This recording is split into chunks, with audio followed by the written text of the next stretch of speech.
Good afternoon, everybody. This is the first meeting of the committee, and we're beginning to order at 2:01.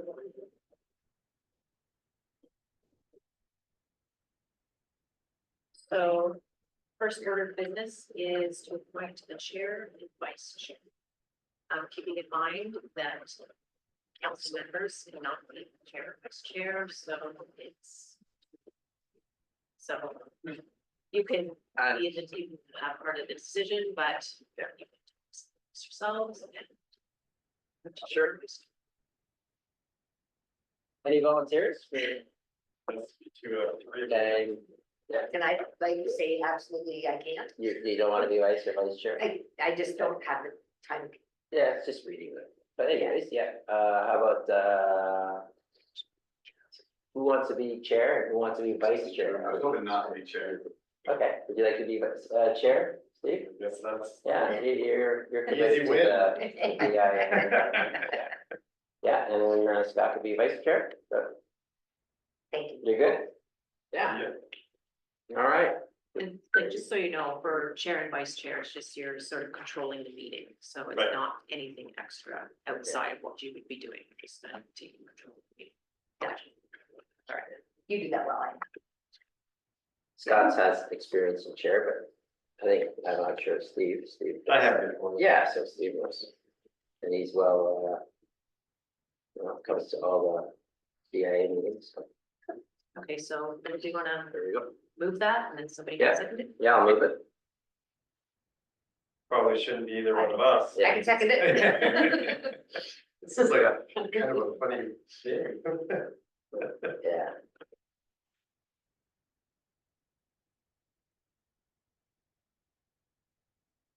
Good. Okay, so now that you have been appointed the chair, I can move the meeting over to you and you can. So I've got. I'm gonna look at the agenda. Yeah, do you have it? I have a copy of the minutes, so you can go through that as well, and I'll bring over the motions for you. All right, so while she's circulating, the next item is declarations of conflict of interest. I'm not really sure how to characterize that in this case because everybody does have an interest. Who's here on this side of the table in one form or another. So I don't know whether that just means that we're involved and we're motivated and that we're interested or well, yeah.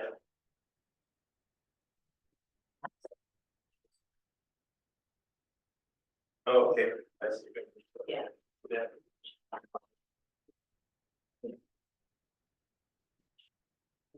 All right. Did she send the agenda? All right. Yeah. We can. All right. Oh, see, I don't know how that comes. But it would have came to your email. Yeah, this is the only email address that I got, So, Okay. or the only email that I got, and that was okay, just the original email. okay. Oh, I see. Gotcha. But I do remember seeing something about iCompass, and I did respond and say that I have no idea what that is, Okay. and I didn't know.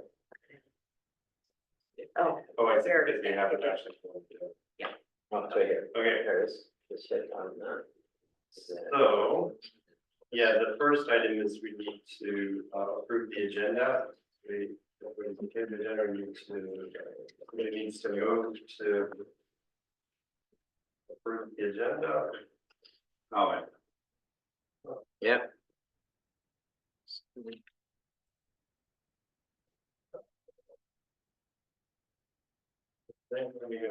So terms of reference, I don't know whether people have had a chance to look at the terms of reference and see what's actually in there. I mean, my read of it is it's fairly light, right? And Yeah. I think the key point out of it from my perspective was just that the council may or may not accept what this committee recommends, right? And that, to me, that was sort of the key thing, right? Of the advisory and recommendations, that is the expectation to come out of the group and not actually to necessarily have it binding, and that, to me, that was the heart of the terms of reference. Anybody have any objections to concerns to talk about on that? Yeah, pretty basic. Pretty good, maybe want to move. Yeah, we're good. Yeah. 1 second.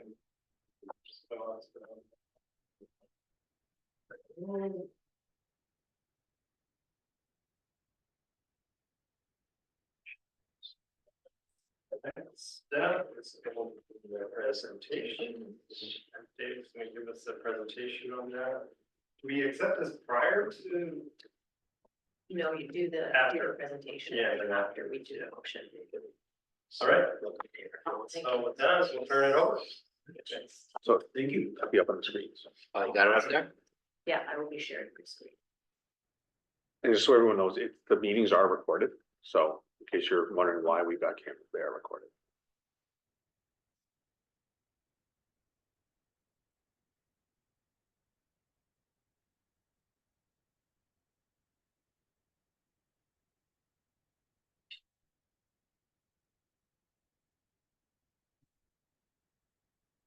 Right, good afternoon, everyone. Thank you for coming to the first parking committee, Ad-Hoc parking committee meeting. My name is David Smiley. I am manager of law enforcement of the town of Midland here. And this is just a brief presentation to kind of let you know how we got to this point, basically, of this committee being struck. You know, I am familiar with most of you, with Steve I just met today for the first time, and you know, I know you're pretty familiar with the parking program and the changes that have been made along the way, but if there's questions, I'm happy to answer. So I'll start on the next slide there, with the history of why this parking program came about. In 2017, an independent service review was done by a consulting organization. And I believe even before that, in 2012, there was a similar, you know, independent service review. And the top recommendations that came out of those was to implement a new parking system and move on from those older style parking meters that were there before. Midland generates revenue primarily through the tax levy and user fees. And we have to do that because we don't receive as much funding from the Ontario Municipal Partnership Fund as even some of our more simple meters. And I'm not 100% familiar with what that formula is, but I think it has a lot to do with us being very urban compared to you know, the rural townships that surround us. On November 12th, 2019, a request for proposal was put out, and that closed on January 7th in 2020. And Precise Parking was the successful bidder for a pay-by-plate parking system. Machines were installed in the summer of 2021, and the soft launch for that pay-by-plate parking system commenced. And then, you know, we didn't enforce immediately, in my understanding, and enforcement started August 1st of 2020.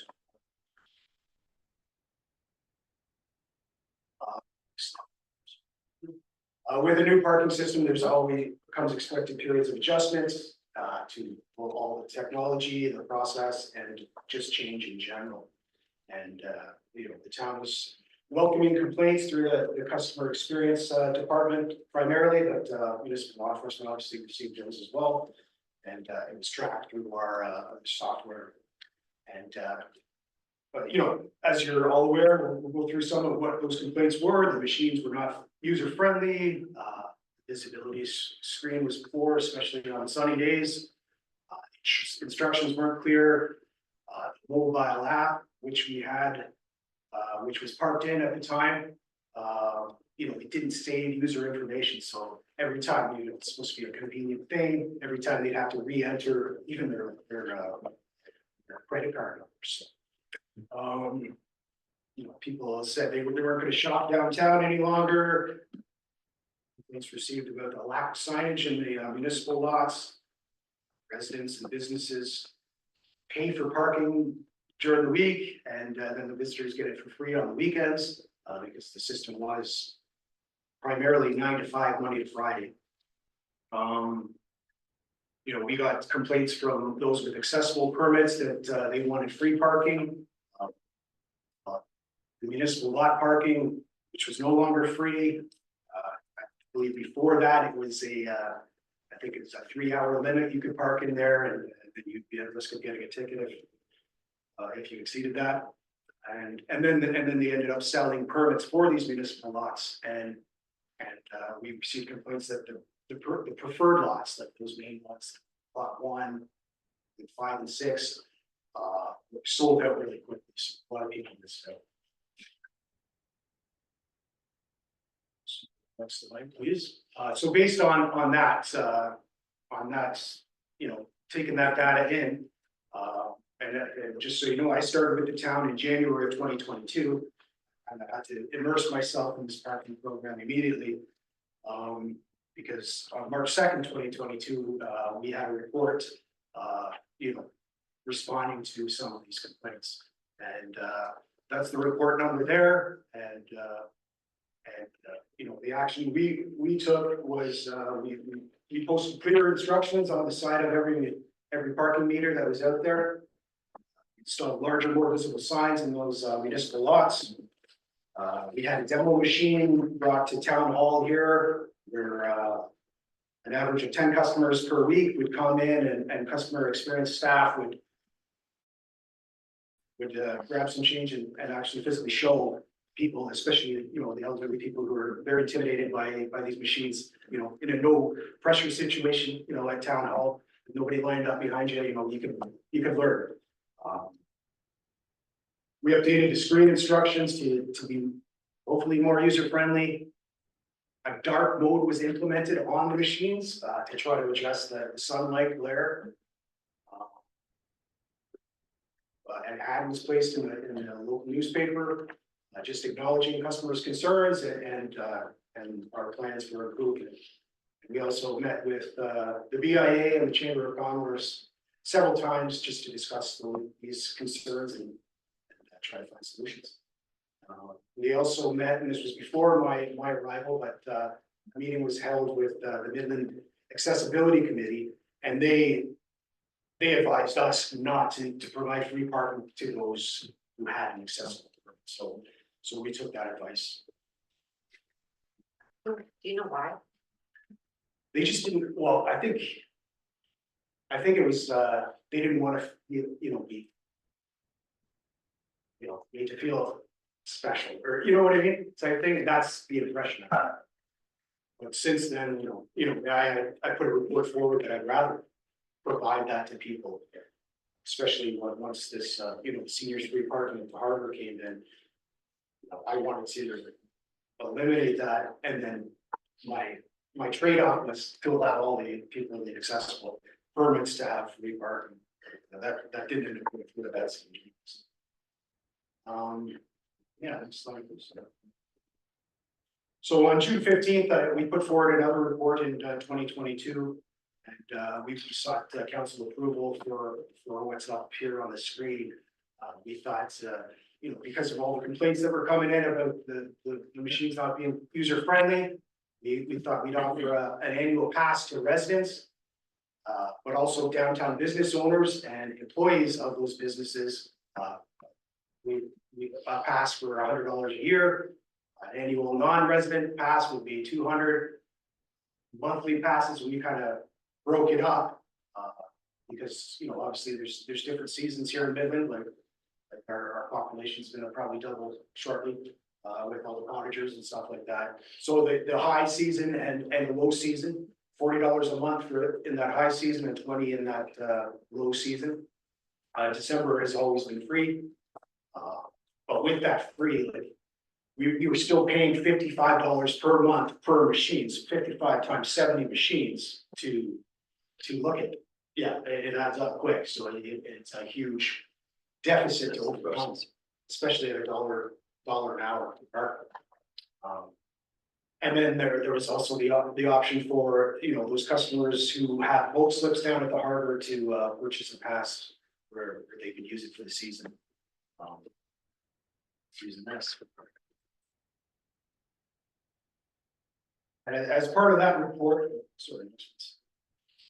As part of that report, we did want to keep the rate at $1 an hour, except for the harbor where we thought that it's a little more premium and we sought to raise it by 50 cents. This report was talked about in council and they deferred it, but had an amending motion for staff to consider other options. So on July 13th, 2022, a further report went in front of council. And we provided options in that report for no tax relief, significant tax relief, and moderate tax relief. And council ended up, and it was the previous term of council, chose the moderate tax relief, which turned out to be no tax relief. And that was when all the municipal lots became free. So just right off the bat, half of the paid parking spots were eliminated. And it was just on-street parking. All the lots were free, and obviously it's being used quite a bit. And then free parking in December always continues. Free resident parking for the boat launch. We had paid on-street parking. It went from 5 days a week to 6 days a week. But at $1 an hour, we kept Sundays free. The harbor, as I stated, increased to $1.50 per hour. And we expanded the paid parkings, well, not really expanded, but we took those parking machines from all those municipal lots and put them on Bay Shore. Specifically the south side of Bay Shore. And boat slips, instead of $199 a year, went to $99 per season. That was on top of their fees for for whatever the cost of having that slip. And as I said, that direction from council eliminated half of the paid parking spots. So the half, that was mostly the lots? Yeah, Yeah. there was like, I believe it's around 1,200 parking spots, and more than 600 of those are contained in those. Was 10 municipal lots, and now it's 9 because we did sell the right. I believe it's 509 Main Street there. Yeah, by you. Yeah. Yeah. Yeah. Okay, and just shortly after this is when that on September 28th, 2022, a resolution was provided to parking. Yeah, for the seniors free parking and the seniors free transit. And yeah, and to date, over 794 seniors have signed up for that. And they're, they're not taking them anymore because, this committee is going to decide. That's We continue with that. that's still active. Free seniors. Yeah. So that was, Well, it was also. just before the election. Thank you. Yeah. So, yeah, it may have been a political thing. So the key word here is everything's free, Yeah, everything's free. You which, can't make much money on free. here to fix that. So yeah, we reignited the system on September 15th, 2022. And then after a year of it being in service, but without municipal lots, we provided a report to council, updating them on the parking program that hadn't changed in that year span, other than the addition of the seniors free parking. And in that report, staff recommended the council approves option 1, which was to keep the program with enhancements. Provide free accessible parking with a valid accessible permit.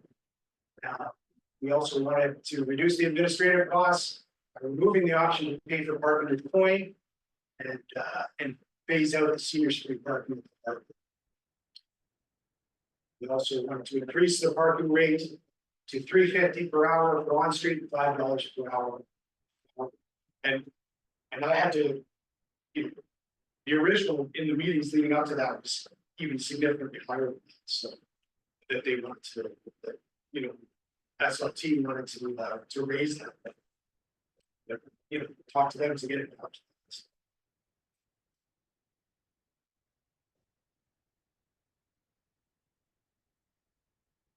So yeah, that report ended up being deferred. Usually when a report is deferred, other than that previous time it was deferred as well, but they had an amended motion. It's usually a deferral of a report, you just get the same report back.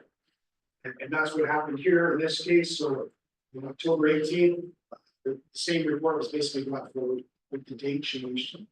And then at that meeting, an amended motion was brought forward and debated and became a resolution. And that's when you were directed to terminate the on-street parking vote system. So January 1st, 2024, which is really November 30th or whatever. Your parking system.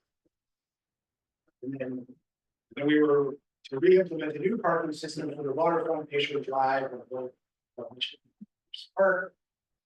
Prepare a report, the details and costs to maintaining the town-owned parking lots. Bringing in 3-hour parking along with cost recovery options for this plan. At that time, it was on the board that, you know, okay, let's maybe not do parking and just do a special area levy for the downtown core. Council considered cost recovery options for the 2024 budget. And that this ad hoc committee be established to provide revenue options and report back to us about for the 2024. So in advance of the 25 budget, what's the deadline on the calendar? Well, you know, it probably be a deadline this year, you know, by the end of the year, I would think, because, you know, budget starts being debated at the end of January. So I would think, you know, we will probably, we need to get a report put together on what our recommendations are. Yeah, it seemed like the expectation was the end of the year, right? Yeah, I think so. Yeah, and then once we have that recommendation. It's an ad hoc committee, so it just expands. For the end of the year. Budget, we start preparing for budget in September, October. Right. So Yeah, recommendation needs to be provided before that, so that way it can be included in the 2025 budget preparations. So it's not the end of the year, it's before, it's kind of like September, October is when it needs to be provided. Yeah, I mean, yeah, we're gonna have to work really quickly and both ends, right? Part and put reports together. That's bring it to council. And then I guess whatever machine or whatever we decide to do, have to factor in the budget. Whatever. So a lot's work to do. So continue to the presentation, I did another report in December 6th, 2023. This report was kind of brought forward just to kind of seek further clarifications. All I really had to go on was that previous slide with that amended motion. So we prepared reports. We wanted to retain 20 machines just to kind of potentially, you know, still generate some revenue from Bay Shore and Harbor computers. So we brought that report forward and it also kind of closed out the amended motion from 200. But yeah, that was defeated. So it was basically said to get rid of all 70 machines.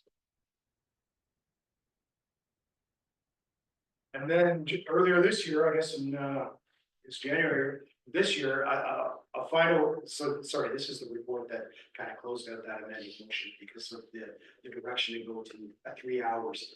It was already at a 2-hour limit, but that was only enforced by the parking machines. Nobody could give more than $2 because you're allowed to park for longer than 2 hours. And that, yeah, we are in the process because obviously with free parking, some vehicles are staying on the main street for longer than that. So we are putting up signage to, you know, about that. And if we we are able to get there in a chalker vehicle and it's still there 2 hours later, we can issue a ticket.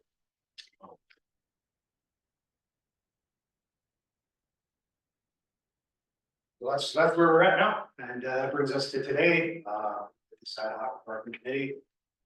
The mandate is to provide some recommendations to council in advance of the budget. Here we go. Yeah, well, thanks for that. I have some questions on it. Circle around, so what documents and background information can we get to from these reports? I'm particularly interested in the traffic and parking study. And where that $1 million number ever came from and how that all played out and what people have seen on that. And maybe some of that's not shareable, which is fine. I just try to get some more facts for us, right, about where some of those numbers came from. And I don't think we have much else other than this documentation, right? Because we haven't been out looking on King Street, counting cars or really doing much, right, this year, right? Unless you have a specific complaint, they're probably. Oh, yeah, probably for the most part, Yeah. you know, we stay away because there's Yeah. a lot of other things we can do, so. Put resources into property standards as well as, you know, early issues that happen uptown and you know, fire rates, accessibles and stuff like that. Yeah, just doing what you have to do and then any concerns that would come in, but so we don't really have much in terms of fines or issues or things that have come up in the first half of this year. Because one of the things that's very interesting is if you took all the rules off Mhm. and just let everybody park for half a year, what would happen and how bad is it? Yeah. It doesn't really seem that bad Yeah. from what I've seen. I don't know what everybody else has seen, but it'd be interesting to know if there's any data or any extra information or things that we have in terms of what's been going on in the last 6 months. That was interesting too. Yeah, I know, like in speaking with our CFO, Lindsay Barron, she has expressed that she's willing to come as a guest, so, you know, okay, we could arrange that or you could have specific questions and I can have them answered for you to see what we're allowed to have in terms of more detail on those numbers. Yeah. And do we have a set goal as far as how much we're looking to recover? Like, obviously there's recovery and then there's revenue stream, right? So what are we looking to recover? How much would we like to add in revenue? Do we have those numbers? Well, As that. Well, currently, there is no parking program, right? Right. It was start from scratch, so. Right. But I mean, Uh-huh. the outcome of this committee Uh-huh. is to come up with those numbers, Yeah. right? So what are we aiming for? Yeah, well, to be honest, I think the first question is, like what Steve said, it's not that bad. You know, so, Yeah. like, do we wanna have a parking program? Or do we want to just add it to the tax levy? Whether that's just the downtown or the entire, you know, so I think that's question number one. Because, you know, administering it, servicing the machines for the past couple of years. With our staffing levels has been difficult. So, you know, if we're gonna do another parking program, we need support from council, I would say. And also, you know, we needed to look at more staff because, you know, in my experience, people are more than willing to take the risk if they're not seeing someone actively patrolling, walking, biking up and down the road, right? So yeah, these are things we're gonna have to sort out. Yeah, and are all those cost recoverable at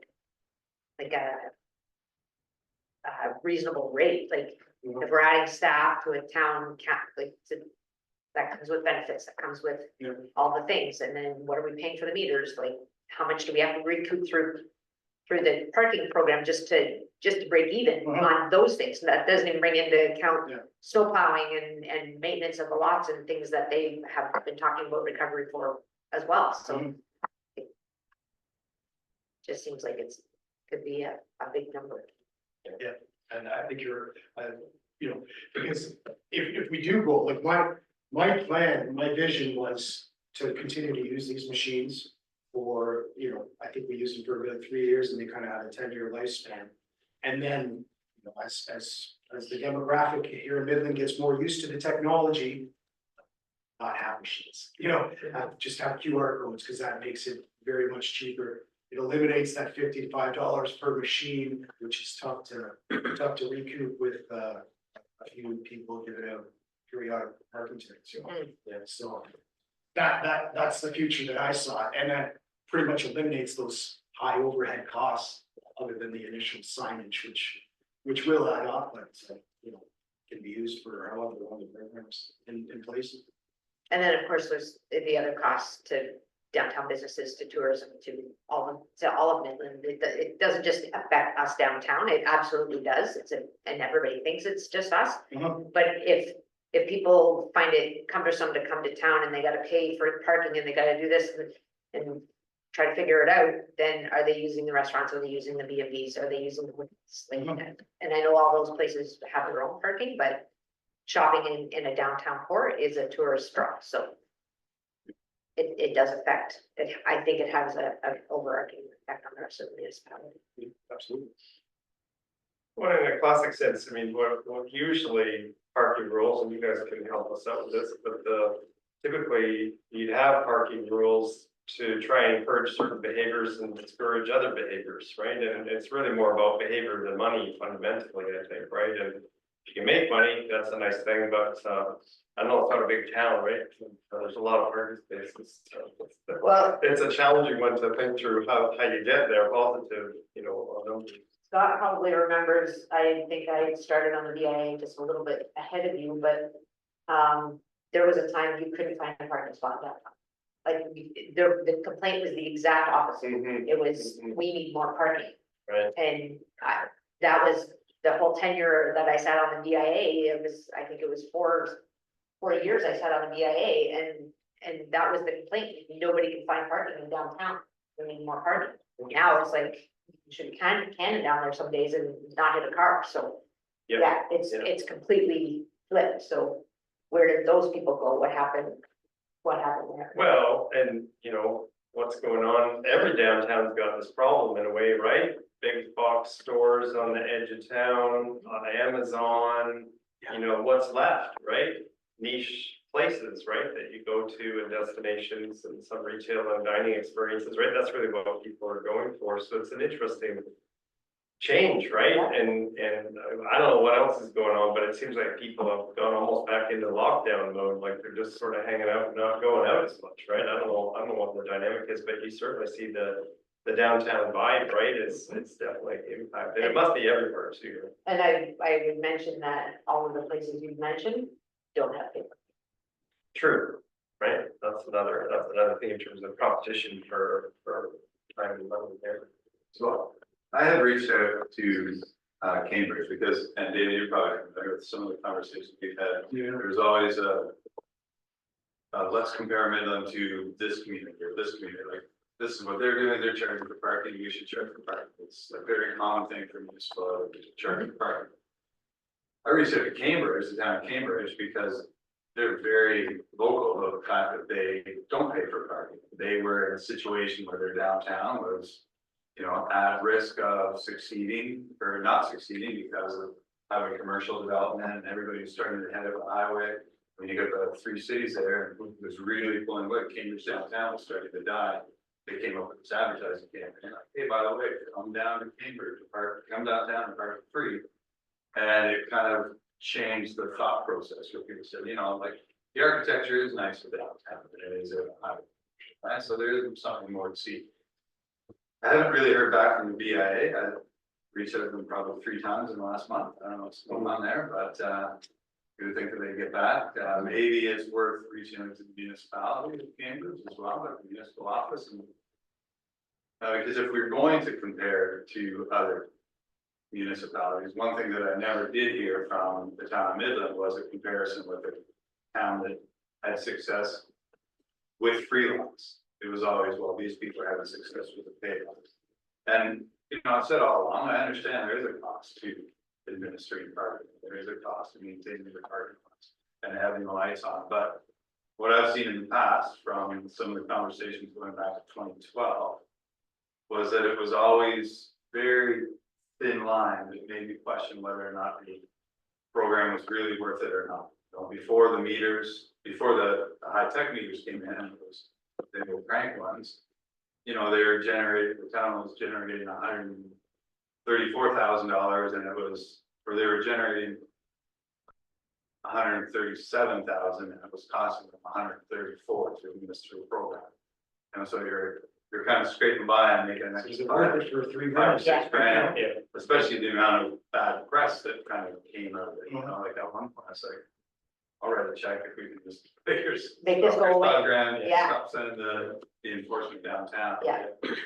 But I do, you know, and I do hear complaints, well, what happens if it's free on the main street? What happens if somebody parks in front Saturday afternoon, it's a tenant, and nobody gets to come inside and go there? So it would be interesting to have some kind of research as far as what's happening downtown now without any enforcement and without any pain, right? Well, I know for your place, there's a gray Toyota FJ Cruiser that seems to park in the same spot all day. Somebody might work at Dylan's, I think. Right, well, that's on the video. last year they used to get tickets all the time, parked on Dominion, and now it's, now Yeah, it's free. right. So, but anyways, there's a few of those, but yeah, there's not many other issues I've seen around us on that block. And now with the current system, I mean, obviously it was not worth it at all, right? And then you're telling me that it was $55 times 70 machines, $3,850. Just in a set expense of So that's, not and that's, generating anything, right? So every month you're coming up with $4 grand before anything happens. that's tough. No. And like I ran other numbers too, and I believe, you know, when you combine the fines, people paying at the meters, as well as, the court that comes from that, I think we made around $172,000 from those things combined. And then you compare that to what our municipal law enforcement's budget is for staffing, and it was around 250,000, so. And in the bylaw realms, that's pretty good. In my experience, bylaw departments are not there to make money, they're there for the public good, you know, just to take care of stuff, you know, that needs to be taken care of. It's not necessarily a moneymaker. We tried to do it with this, and it didn't work.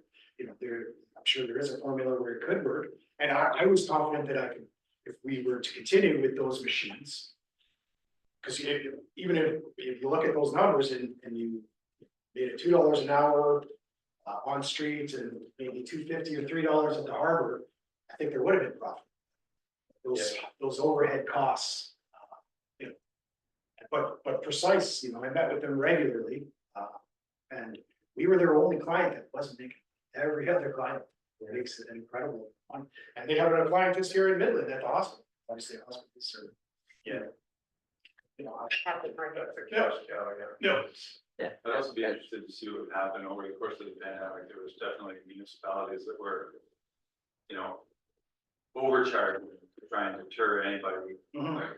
whether Barry or really, $75 or $50 a day. Barry at the waterfront is doing. Yeah, So, and I that's, mean, and we started that too, but we kind of started it at the end of the pandemic, and it was a little late, I thought. What are those municipalities doing now? And what Yeah. have they adjusted their numbers to make it Mhm. a little bit more in line with what the economy can bear now? But I talk to people in Aurelia all the time, and actually the gentleman there who services the machines, and he has to go empty the machine in behind Mariposa. Mariposa Market weekly. Cause that place Because- is booming, because the it rest of the street overflows. is dead, I was there last week. And I've only had that problem at the harbor It's once, absolutely- you know, where, you know, the vault was overflowing with the coin.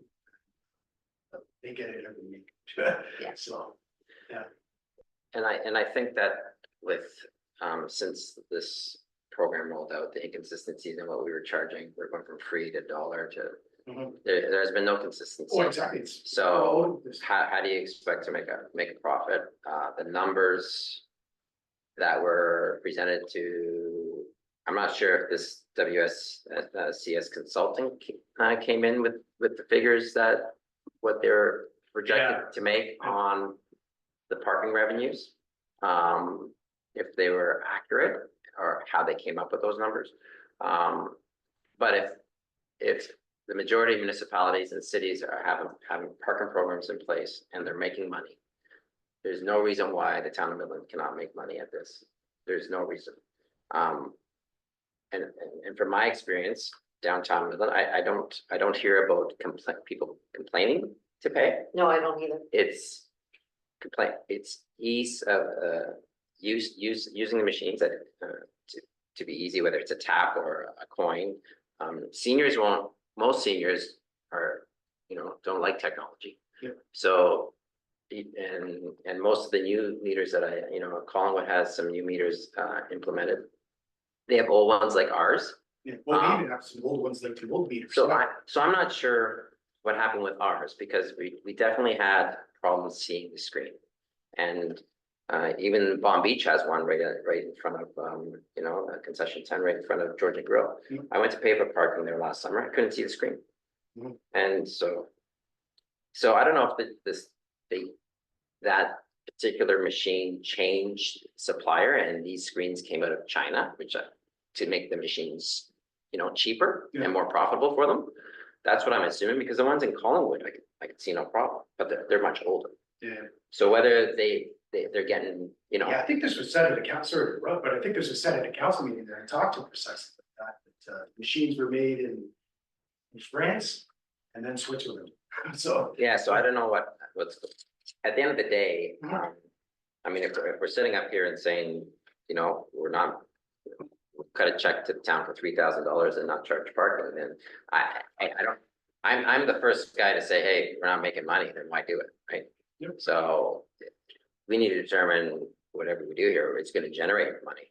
We're gonna have, after our expenses, we're gonna generate income here. Yeah. Because if we're not, then we're wasting our time. oh, exactly. Right, We so- commit their easeful enforcement But- into the proper standards. but- Yeah, I mean, the free parking for seniors, when that's coming in now, council to say, hey, enough's enough, right? So that was, as soon as it came out, it was an election tactic.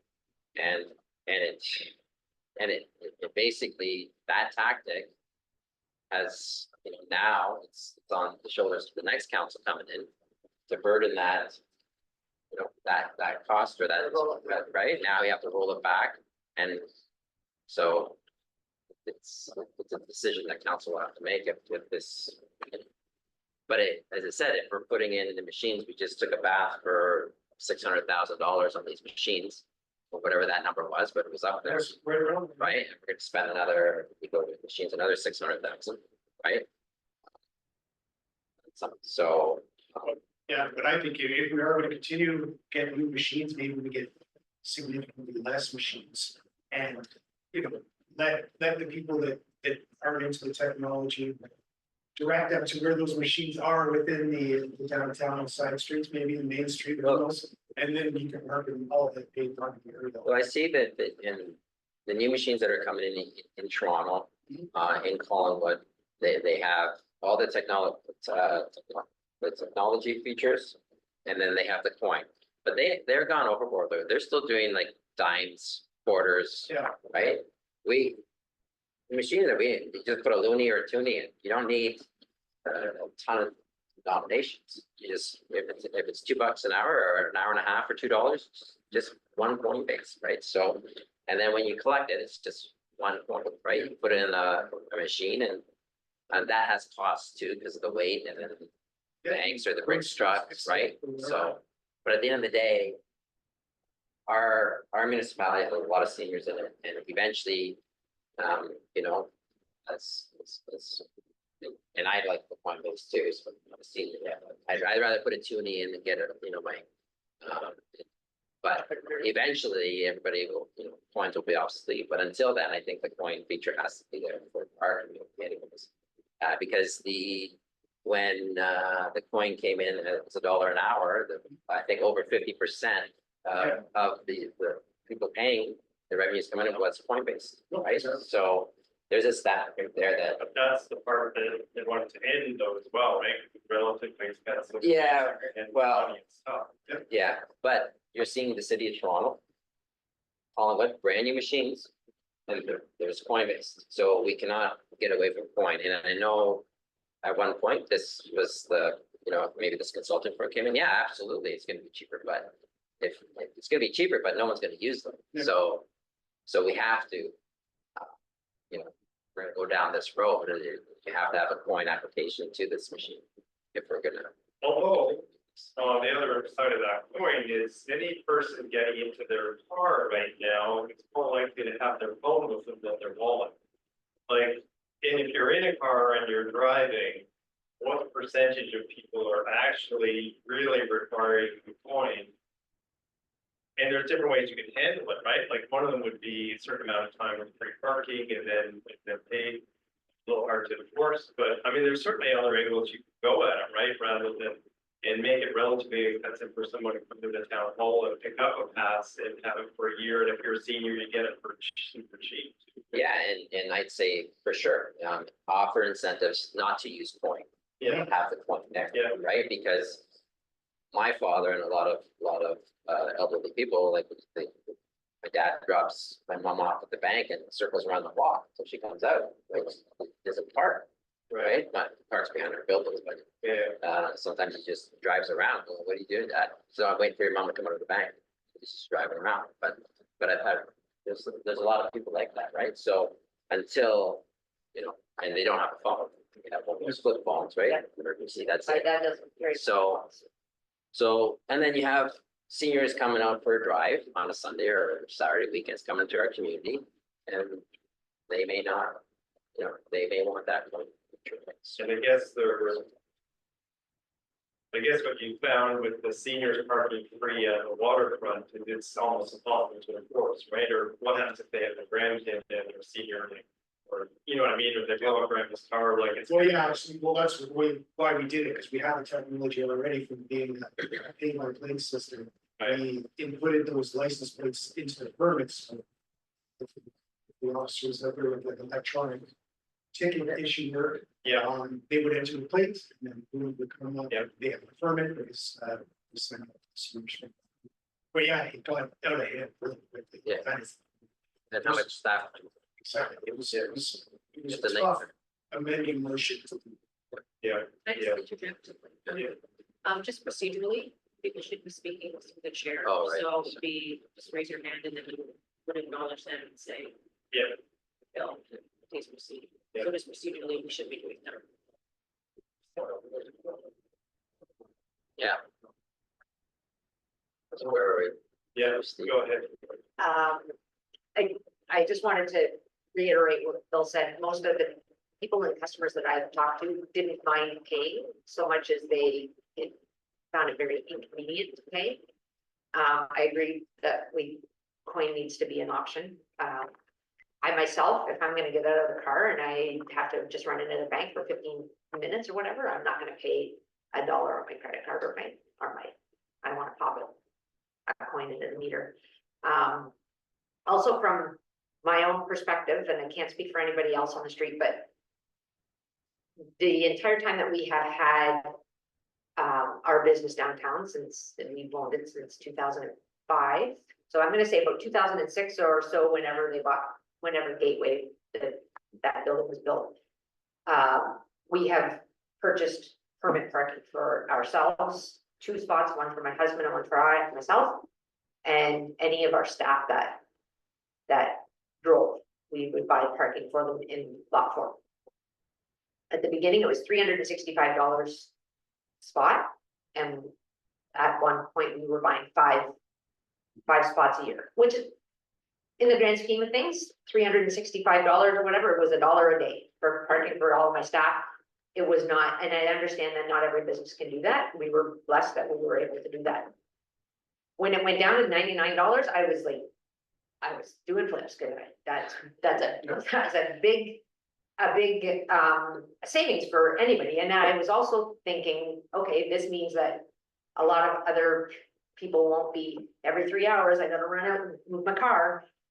So I kind of felt like that was a really great compromise on the town's part.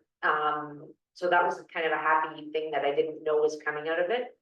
Part of the problem that I saw through all of the implementation of this was it was so reactive.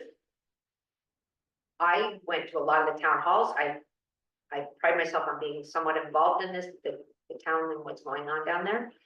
I had no idea until they came to install the meters that parking lots were going to pay parking. And that took a lot of people by surprise, a lot of my customers by surprise. They're like, what happened to the free parking? And I'm like, I don't know, I was there, I didn't see this, I didn't know it was happening.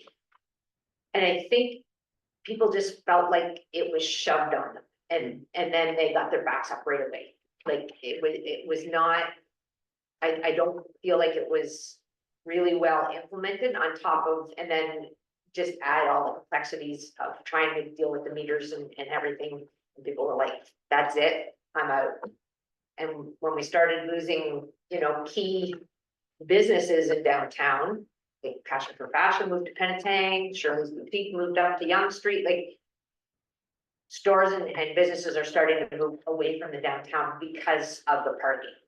And those two I know for sure were a big part, the parking was a big part of it. So I just, whatever it is we do here, I hope that implementation and rollout will be done and handled a lot differently, and there'll be a lot more communication. Because I really feel like that was a big part of why people were so upset about it. Go ahead, Scott. To that point, I was chair of the BIA at that time, and I tried to express as much as I could that we need to get ahead of this and make it a big information campaign prior to the meters rolling out. And I was driving down King Street and saw the meters getting unloaded. So I wrote right away and said, like, seriously, this is how this is gonna roll out? Like, just miss the mark on it. So Yeah. immediately went into firefighting mode, trying to put out the fires, everybody freaking out instead of having a nice calm rollout, Yeah. right? So it started off really on a bad foot. Yeah. Right? I agree. The $99 parking thing is great because we surveyed our entire BIA. We had a 78% response rate on how many people at the time were using the parking lots per business, how many people were buying permits, how many people were doing the 3-hour shuffle, how many people would be willing to pay X amount of dollars. And, through the 78% engagement of our survey, we kind of came up with every business owner would be more than happy to pay $99. And we went to the municipal office and we presented this option and they said, all right, well, let's try it. The one thing that I guess I left out of the conversation was how many permits would be available. So Right. this was another rollout that happened that was problematic because the day that they're rolling out the $99 permits, I went to apply for permits right next to our building. And like they were sold out, right? So Jim Reichel was kind of in charge at the time. And I said, Jim, what's going on? Oh, well, we only allotted 10 permits. Okay, well, there's 45 spots in there. And of those 45 spots, probably more than half are occupied by employees or. Yeah. So I think you need to maybe do more than 10 here. And all the other lots were selling out and people were freaking out. Where am I going to park now? These people park there. I can't park for free. I can do the 3-hour shovel, not on a permit. So, people, and I can find some emails for you. People were not upset about paying parking. They were upset about paying $450 a year. If you're a seasonal worker, working part-time, and the part-time thing is a big thing too, right? Like, look at the banks, right? Nobody at the banks are working 40 hours a week anymore. Everybody's working 20 hours a week, keeping their staffing levels just so that they don't have to kind of pay them everything that a full-time employee would have to. So to shell out $450, I'm sure it'd be more based on today's dollar for a part-time, lower wage job is kind of tough to stomach, given the economic conditions of today, right? But the $99 thing was awesome. Yeah. We just never decided on the fact that it should be anybody who wants a permit should get one. Right. And, Right. and if we explore that option, we need to look at the amount of people that are working downtown, people that would buy a permit, and the amount of people that have to really not put a limit on. So, Yeah, I would agree as well. Go ahead. Yeah, thank you. Yeah, just to respond to some. Said, I do recall when we went from the pay by plates to the pay and display, that is when a huge increase in coin happened.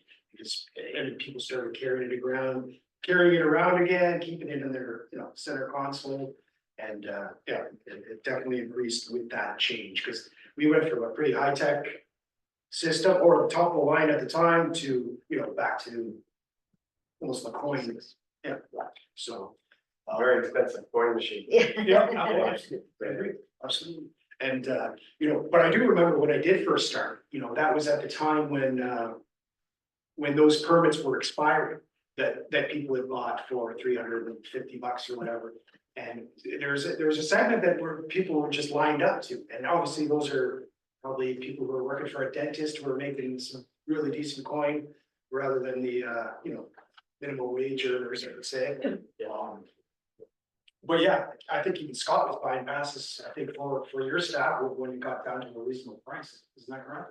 Yeah, I mean, I'm one of the guys who came up with that. I was 100% behind the idea, like, I'll pay for passes right now, but it was, and then I couldn't get them for 3 weeks until they added more to the system, right? Like the one thing that I liked about having designated permit parking spots in the lots is you were always guaranteed a spot. Like I knew when I paid my $360 or whatever it was a year, there was 4 spots or 5 spots or whatever guaranteed that me and my staff would park in that lot. So I do like that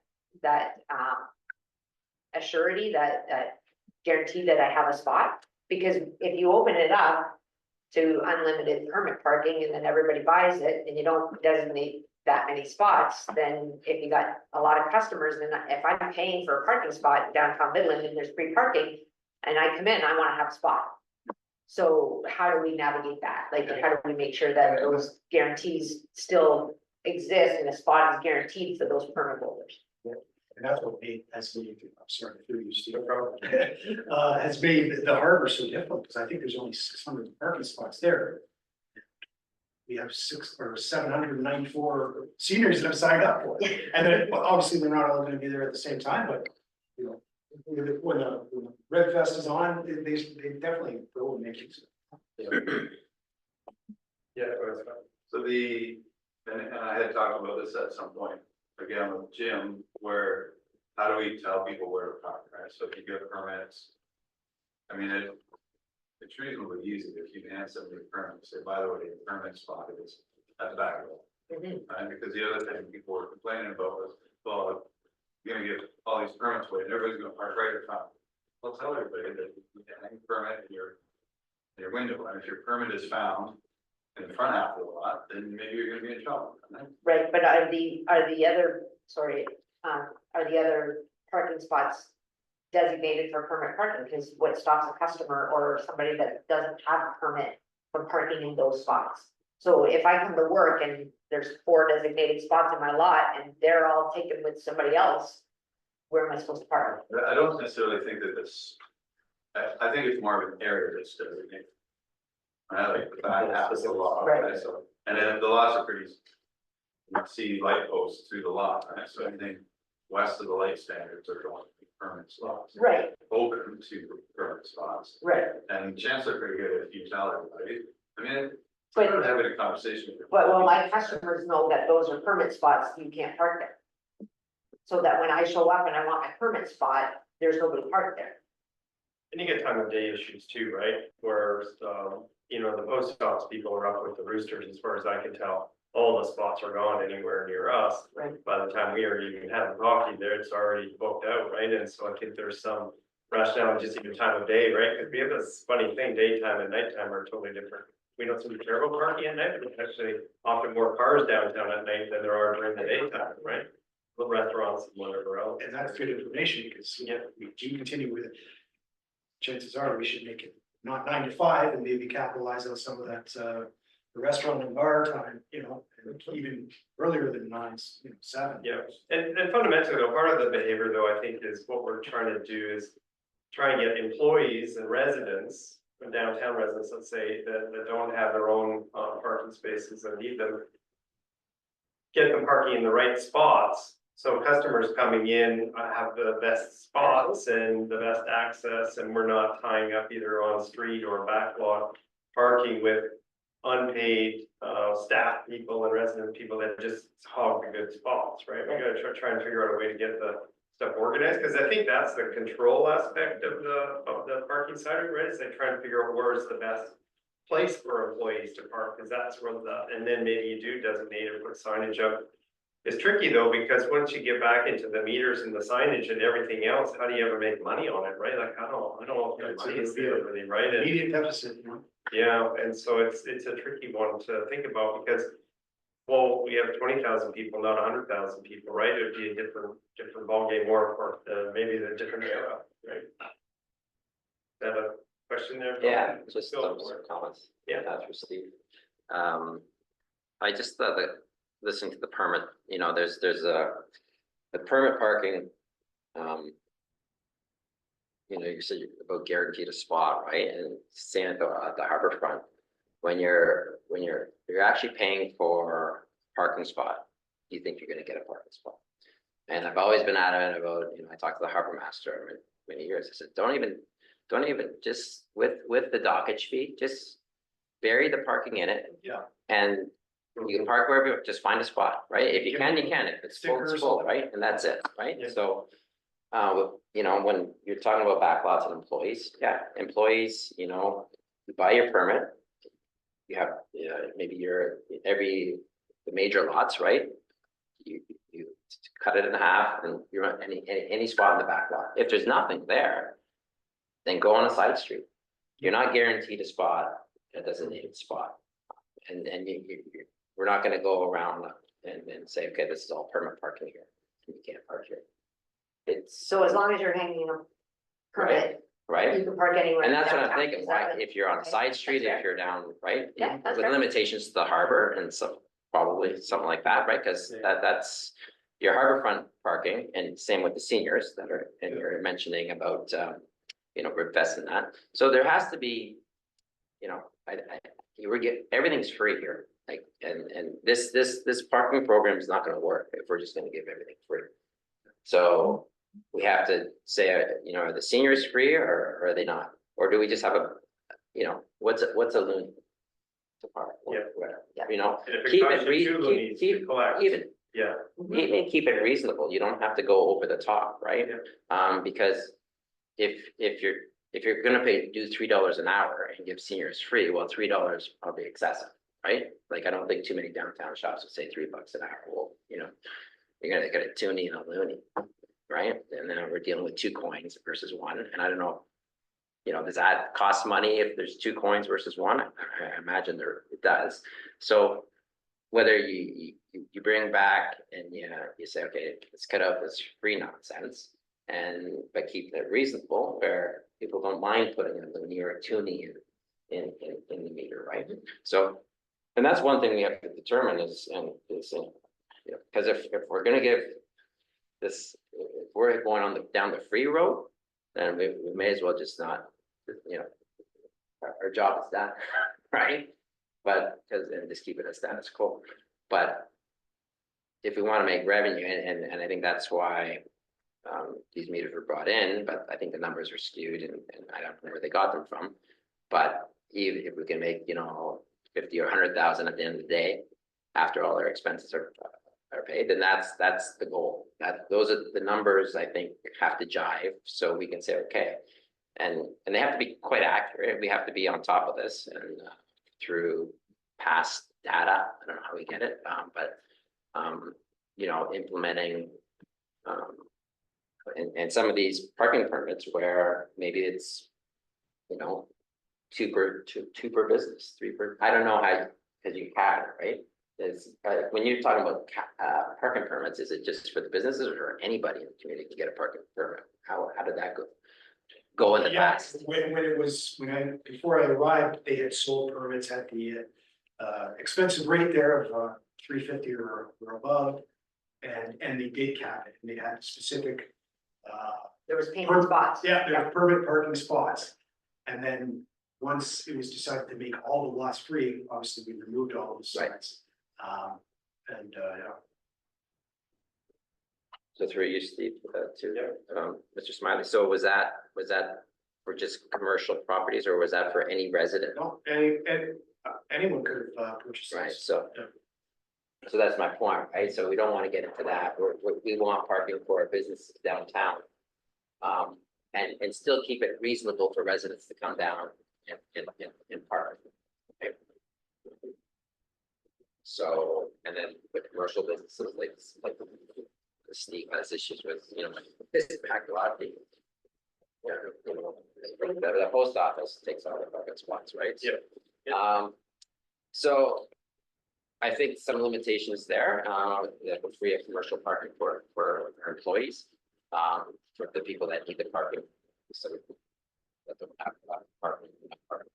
So I think to take in, so I think we can, and rolling out this system, whatever we decide on, in a manner where, we ease it in, as Scott mentioned earlier, rolling them out, dump them off the truck and say, here you go, right? And everybody's like, what's this? And I'm curious about that too. I don't know how it all relates, like when those machines were put down. I'm assuming it was kind of in and around the big dig and everything going on, so I'm not sure if it's pressure to get something in place. To respond with that big dig and all that. I definitely acknowledge that it's probably not what I was.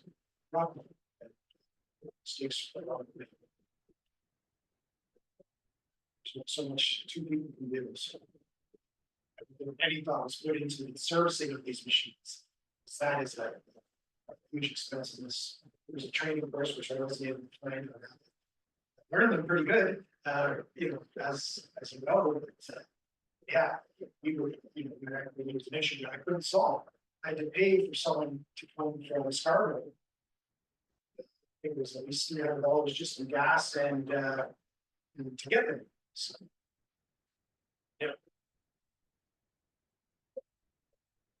Back here, 50 bucks a unit. And again, some quick math, $46,200 a year, just in machine. And so if the parking stayed the same as it did prior to the installation of the machines, but as far as the usage, which Gary, you kind of alluded to, but maybe the usage is going down a little bit. So you're implementing a program that's then back when some of the numbers prior to the electronic parking. I mean, the town was netting $7,000 a year. Now we're implementing a system that's going to cost us $50,000 a year without necessarily any guarantee that should revenue. I mean, there would be some because backlogs for free, so we don't try to capitalize that box. Yeah, I think the numbers are going to be really tight. Trying to turn a profit without, I guess. Deciding this on this table without having numbers like what frames and is this something this committee is going to ask now of staff to go and get us 3 quotes on 3 different systems? The best case scenario, 2 of the worst case scenario, as far as costs. But we typically your municipality, are there other places in Ontario or 17,000 people that are turning profit with high-tech machines? Are there, we're going to compare it to this. I guess we're not going to be able to do it today, so we'll probably by the next. We have to make a list of things that are direction to staff for the next meeting, or is it at the end of this?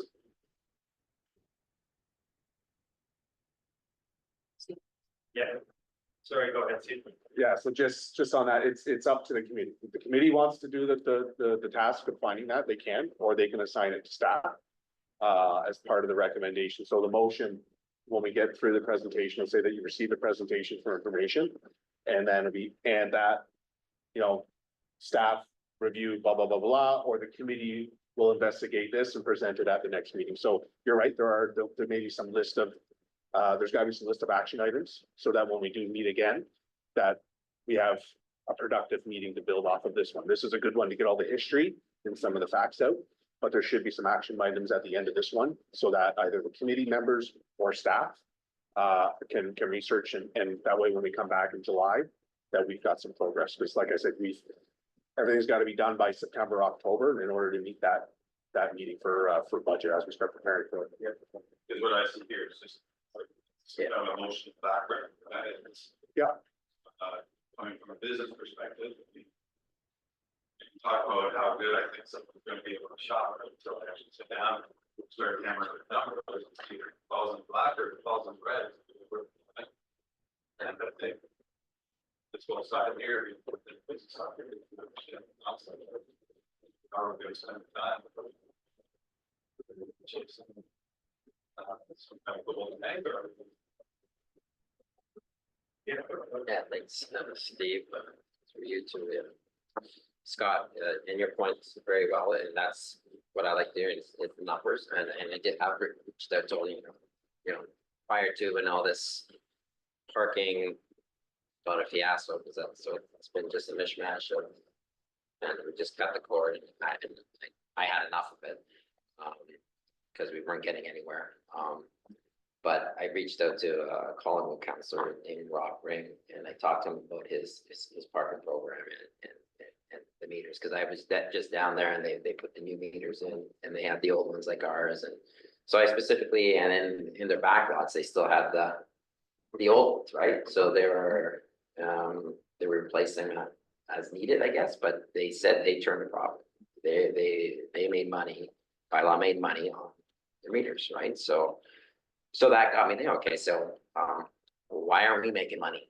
And I understand why we weren't, because we were like this, and then Changing. everything's free, backlots this, and then when the machines currently they were out of commission since January, February, when people are still trying to pay, right?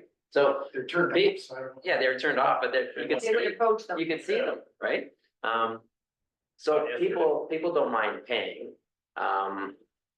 What we charge is, but what we charge has to be aligned with what the costs of operating the machine, Absolutely. right? Yeah, And that's- and that's those the sweet- averages from Mr. Smiley can get us the data on, okay, at 2 employees enforced, or, and then high times are in the summer. Mhm.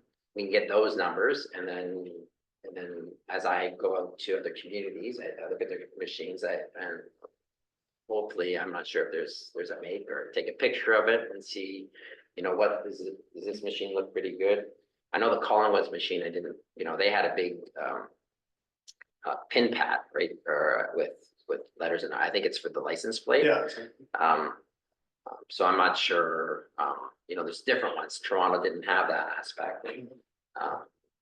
But they all had coin, so so as I go to other communities, to investigate and where do we find, I guess if we see a machine and we say, hey, Mr. Smiley, email you the machine, can you find out what machine this is? Or how do we go about, is that our job to go out and call this manufacturer and say, hey, or can we do that? Or I'm sure. Yeah. Maybe municipalities have something in their procurement, Cool. And I think that's what it would come to, if this committee decided we're gonna go ahead and try to do a new parking program. I strongly think it's an RFP, that would go out and we, RFP's created with an end date, and then you decide up from there on who you're gonna go with it. I think it would be best to go with way less machines, so we're not getting that the intimidating overhead to try to get on top of. And yeah, I think it could work, but I don't think they were charging $1 an hour in Collingwood. In fact, I know some of the parks are over $10 to hang out Yeah. at, so. it has So to, it's- yeah. Yeah, They have a much different. Oh, sorry. Well, I just heard you mention parks. Some of the parks are charging $10, so. Are we looking at downtown parking? Are we looking at citywide parking? well, I think we look at the downtown, and the harbor and Bay Shore, and there's also a lot actually on Aberdeen that we kind of acquired through the developer. And the reason we acquired that is because I guess they have their own marina there, and behind, I believe, Oh, You know, Tiffin. yeah, I don't know. But yeah, so right on Aberdeen, there's a parking lot where people are using, so we could potentially make that a moneymaker too, or try to make it a moneymaker because, you know, people who have slips usually don't mind paying a couple bucks. with the residents. And so just to help out with that, the previous item from the council where there was gonna be a new plan for the boat ramp and everything else.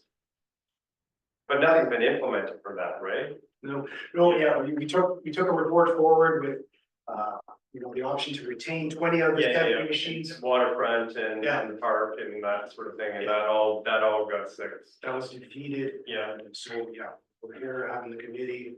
Yeah, So so- scrapping any revenues for 2024 for the most part. yeah, so we'll include in the scope of these recommendations that by Pete Patterson and all of that, and then also what about boat parking at the harbor? Well, that's kind of separate through, Yeah. I think, infrastructure actually, but yeah, they have the formula, I don't, to be honest, I have no idea. But we won't deal with that. No, Yeah, no problem. Just getting some clarity on the scope of it. Yeah, take one seat. So just through chair, the mandate of the committee is to review the existing paid parking program. So if there's no Right. paid parking in any of these places, then it's not part of the mandate in the review of the committee. Gotcha. So as Mr. Smiley indicated, the one in Aberdeen, it's not part of the paid program existing. So it wouldn't be part of this committee's Okay. review. That could be a recommendation that comes Yeah. out of this at the end, that the committee, that council directs staff to look at other areas in this valley that could be used for parking, but the committee's mandate is solely to look at the existing paid parking program. So if there's areas that don't have a meter and they're not paid parking, then it falls outside the realm of this committee. Yeah, go ahead, Bill. Thank you, Steve. Through you to Mr. Smiley. Touch on your point about not have as many meters. Like start small. Yeah. Programs working, like not put all our, wait, the bag of money that we have to spend on these meters, maybe we start with 35 or 40, whatever that number is, backlots, downtown, harbor, Peterson Park. But whatever that is, but we don't go full board, and then maybe we get 2 or 3 sample machines downtown, put it in front of the chamber or somewhere, and we could have a contest. There are, people go in and use them and say, hey, which do you like, right? And they email their things and get the community involved a little bit in it. So, it's a lot of pressure on us saying, okay, if we don't, we screw this up again. Well, not again. We didn't screw it up in the first place, but if we make a mistake and we, over $500,000, here we go again. Because after this round, if we can't get it right, then yeah. On a fire sale again, and now that's it, right? So, but I think that starting out like manageable, and then we could always reorder more, right? No, Yeah. yeah, through you, Steve, there is, even I'm even thinking starting even smaller than that, and just really advertising that at such and such, a park, if you're not into the technology and have a smartphone and all that, go to this municipal lot, grab your parking thing, and if we make it all one price for the entire, in the lots and on the streets, make that, receipt that they get from that machine usable for everyone. And then that kind of eliminates the need to have one in front of every store or one on every, or 2 on every block or whatever the case may be. And maybe we could even keep the cost lower. Go ahead. Through you, Steve, to Mr. Smiley. My concern with that is seniors, we've got to figure that out, because Yeah. if we only have sporadic machines and they are only in the parking lots, but they need to park in front of a store because they mobility issues, are they gonna drive to the parking lot, pay, and turn and drive their public? And that's why it's strong. We should scrap the seniors free parking at the harbor, and the compensation for that is those with mobility needs who have an accessibility permit that we don't have to vet, that's already vetted through the province. That we allow them to park for free wherever. Yeah, it's tricky though, we talked a little bit about the employee behavior and how we could do that with passes. The other thing is the sort of main path up and down King Street and contention over parking and, you know, we hear examples of people that won't go into a shop because they couldn't get a parking spot and that sort of thing. And we've got some contention during the day between people that are parking there to go to the restaurant for an hour or two and people that are just wanting to jump into the bank for 5 minutes, you know, and that sort of thing, right? And there's not that many parking spots in certain places. If you went block by block, it's kind of surprising. One place there's 1 business and 10 spots, another place there's 7 businesses and 3 spots, you know, it's kind of a funny layout. And with all those, whatever someone was calling the coffin boxes or the concrete stuff with the plants in it, it takes up a lot of the street, right? Like down near where Bill's family's down there, it takes up like a really good portion of that block, right? Down to the whole soldier spot there. But so I guess part of the thing too is like thinking about this thing in terms of ideas and what you guys were talking about in terms of sharing ideas and trying to get some initial rollout or some dialogue going on this. What can we do to look at other options? Because I know we kind of go back to this thinking about going meters and chalk and people running around chasing things down, but there are other technology opportunities now too, right? And there's, you know, a guy that runs 11X down in Waterloo, they do a lot of this high-tech parking system. So like they've done work in smaller places like Stratford and figured out some pretty good strategies there for parking. And those are devices that get set in the pavement and they're there for 10 years without a battery change or anything like that. And they were able to do some really good, first of all, sort of piloting of really measuring out what was going on and how things were happening, but then also coming up with specific recommendations. So like the really good example in the Stratford case was when the festival's on, there's really about 3 blocks where there's huge parking contention, right? And it's a problem for them. So they implemented a system where it's paid parking and relatively expensive on those 3 blocks. And then the magic that happened out of it was almost everybody coming to Stratford to go to the festival or go to the play is from out of town. So all of the downtown parking in this area, which was higher price, everything was paid for by people that weren't even residents, right? It's all people coming from out of town. Now, I don't know that it's not exactly the same here, you know, but there are some similarities, right? Seasonally and if you want to make money, turning them off in December always seems funny to me, but I'm not against it. It just seems funny to me because that's the busy time, really, right? I mean, that's the summertime. But I think anyways, it'd be interesting for us to get more information on options and what other communities have done, or even a few guest speakers, right, from somebody like this 11X company or someone else that could come in and help us to understand, not just from you know, fundamentally this sort of thing about behavior and the types of parking, types of parkers we have, the type of people seeking parking. But there's all these kind of funny things going on too, right? Where typically from a law enforcement or bylaw standpoint, people are trying to tell you where not to park. Customers want to know where can I park, right? And it's that interaction and that thing of trying to identify opportunities or help people find the right parking at the right time and discourage certain activities. It's such a deep area that so many communities deal with. We've got to be able to get some information or pluck off some relevant examples, right? That may take us beyond the chalk and coins, right? You know, because it's okay to be stuck there because maybe that's reality, but maybe there's something else too. And I have noted the city of Cambridge, the town of Stratford, 11X companies, so we're looking at those things. Yeah. And just spurred me when I heard you speaking that, you know, usually when you develop a parking program, you try to close the loopholes that people are getting free parking, whereas the town is, you know, and we're listening to the constituents and stuff, we have continuously opened and provided free parking options. So it's very difficult to have a profitable system when you take that approach.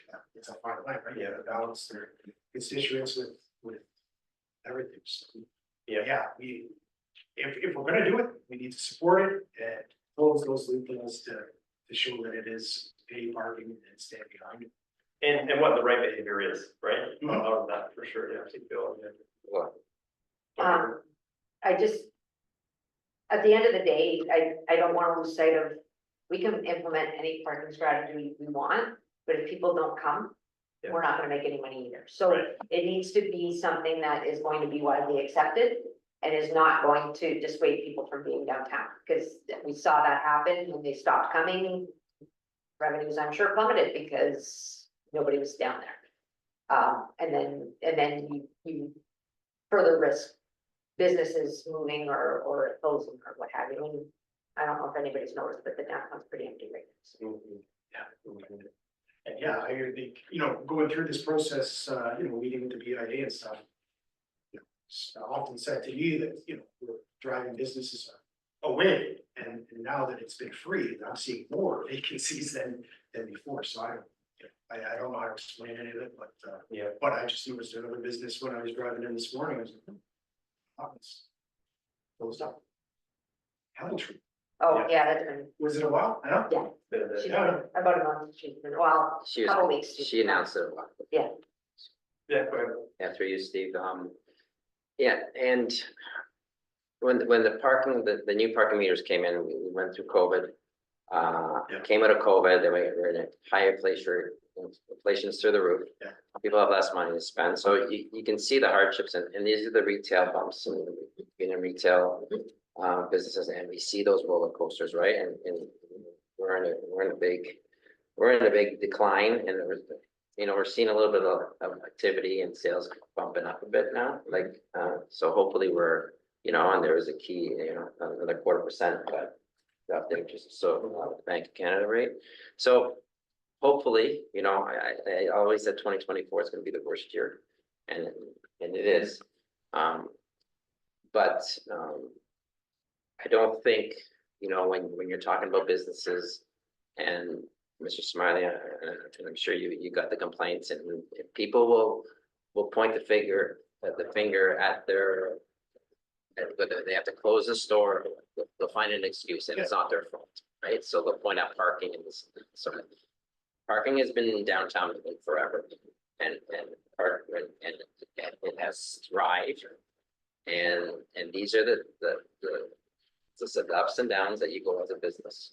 I experienced it in my 25 years where you thought, oh God, how I'm gonna hang on here, and then, but it does eventually turn around. Both like by internet shopping, over right, there's a lot of challenges that we have to overcome too. But people eventually get sick of being at their computer over downtown, and have an experience, and that's what our downtown needs to be. Having a machine with as many, as less steps, if that makes sense. Press a couple buttons to get a ticket, or whether, they use their phone and they, to pay it like a tap, then ease of using those machines at a relatively,